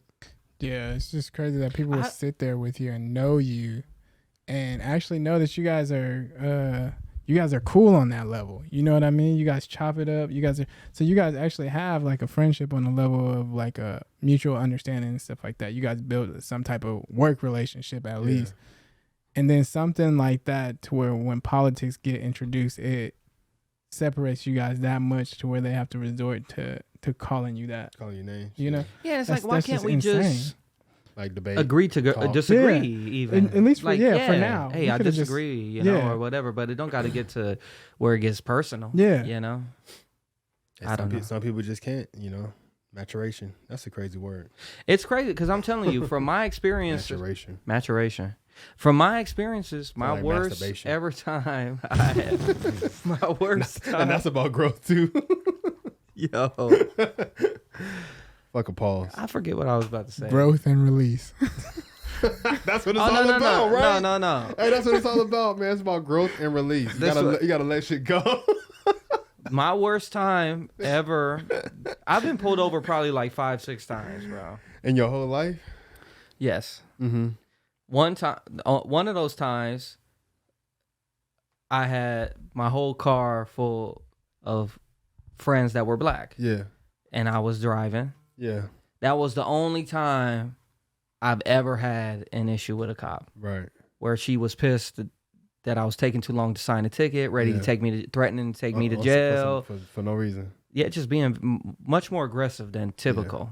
Yeah. Mind you, some of these times I got pulled over, my car wasn't registered. Well, all the way in the wrong. Let me still go with no ticket. Yeah. You know what I'm saying? Like, I ran a stoplight at the airport. Yeah. Or not a stoplight, a stop sign at the airport. Yeah. Let me go. My car wasn't registered at that time either. Let me go. But this time, I was going 80 on the 95. It was back Crump days. Tori was in the car, you know, sure. And get on Summerlin Parkway. And I was just going 80 because I go 80 to LA. So I'm just like, man, I'm just cruising. I think I was coming from your place, to be honest, or something. And I was just going to get home. Next thing you know, get on Summerlin Parkway, lights come on. What's going on? Like, and they're thinking you're doing something else. You got all these black people in your car. My car was kind of dirty too, you know. And but it just goes, and it's not to say every time that happens, but clearly. I remember one time, bro. I'm driving home. It's like 6:00 in the morning, right? I had a gray Infinity at the time. You remember that Infinity? Mm-hmm. So I'm driving down Charleston. This cop pulls up on the side of me. And like, mind you, I'm tired, bro. I've been out all night. We've been kicking. I've been smoking, drinking. So I'm like kind of like leaning against the window, just driving like this.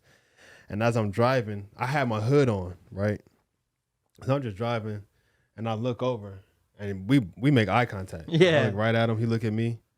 I was just like, okay, I ain't doing nothing wrong. I ain't like I'm speeding. I'm driving probably like 40 miles per hour. The speed limit is 45. So I'm like, all right. So I'm just driving. I didn't even pay attention to him getting behind me.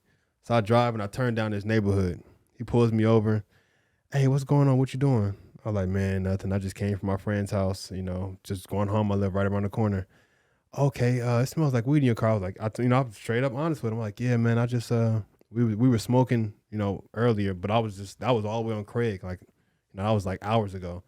He was like, okay. He's like, you got weed in the car now? I was like, nope. He's like, you mind if I search it? And I was like, yeah, go ahead. Searches my car, finds crumbs of weed, right? Mm-hmm. He's like, what is this? What is this?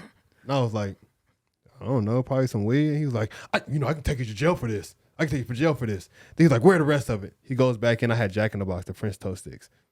Opens my Jack in the Box, takes all my food out, throws it all over the car and shit. It was fresh? Yeah, I just got it, bro. I'm on the way home. I'm about to go home and eat and go to sleep. God. Throws all my shit over the car and shit. And literally, bro, he got another call for something else. He jumps out my car, slams my door. Boom. Just walks off? He said, go home.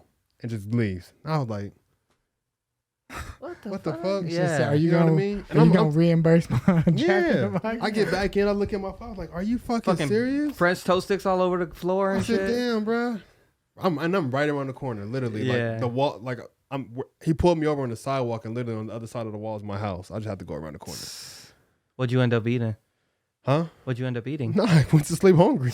I was tired. Shit, I was like, man, I'm going to sleep. Yeah. This motherfucker just pulled me over and pissed me off and shit. You know what I mean? I was young too.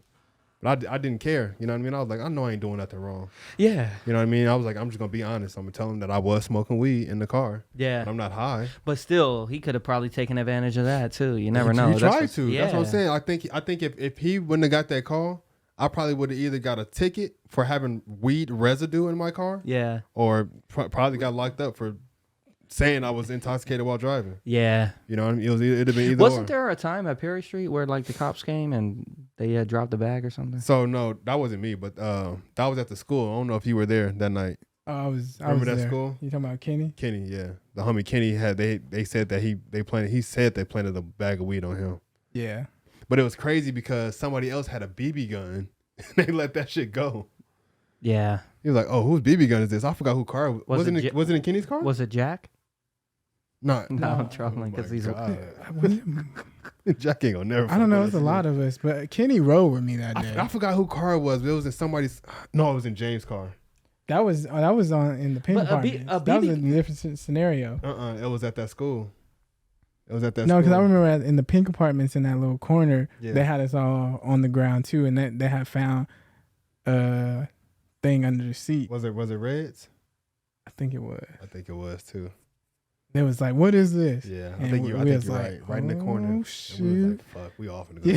now." And they pulled it out of nowhere, and y'all think it was planted? No, that one it was actually actually there. a BB gun. Oh, okay. But it was a BB gun, so they let it go. Oh, But okay. when they showed that, I said, "Ah." Because it looked like a real gun Yeah, it at was all first? black. Yeah. It was You like, whose is that? It was metal. Yeah. Whose is that? Yeah.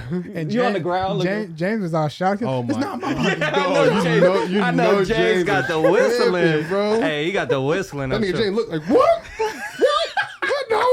No, that ain't mine. Hey, I need to call my He was parents like, right now. Hey, tell him it ain't mine. He Tell him. did. He did. One of Tell him it y'all, ain't no, one of y'all need to say something right now. Yeah, he's like, hey man, you better tell him. You better tell him because that ain't my gun. That's like, funny, oh, bro. James was not having it, bro. But yeah, that was a scary night for me too. Though I was like, oh, we going to jail. Yeah. It's crazy that the personality dynamics has always been like the same. You know, like we know, like, oh yeah, that sound like him in that Yeah. story. You know. Yeah. That's true. We've seen each other deal with all kind of crazy shit. Yeah. You know, from forever. Yeah, But that's yeah. wild. I need to go. Yeah, I guess we. I Yeah, that's I what's guess we up. touched on the art of maturation. Sure. Yeah. Maturation. How do you say it? Maturation. Maturation. Saturation. Maturation. Yeah, If we're not saying it right, The art of let Lennon maturation. know in the comments. He knows. He knows. It's maturation. He knows. 'Cause that just don't feel right. Saying it like maturation. But I don't know. man, I think it was a good podcast, man. Have Yeah. fun. Yeah. This is dope. Have fun. You know, talking about those battles. I'm looking forward to those battles. Yeah, if you guys don't already, check out Desert Storm. We'll most likely have it Yeah, Desert in Storm a 4. link in our I think YouTube the video. page is Desert Storm 4 Experience. That's Fact. the page. .com. No, that's the Oh, Facebook. on Facebook. That's the Facebook page. Okay. Desert Storm Experience. Oh, they have a Desert, Facebook page. Desert That's Storm dope. 4 4 Experience. Experience. Yeah, check it out, man. Uplifted. Yeah, Stay uplifted, my peoples. yeah. Other than that, keep maturing, I guess. No, we'll see you Keep guys on the maturing, next one. Peace. All right, peace.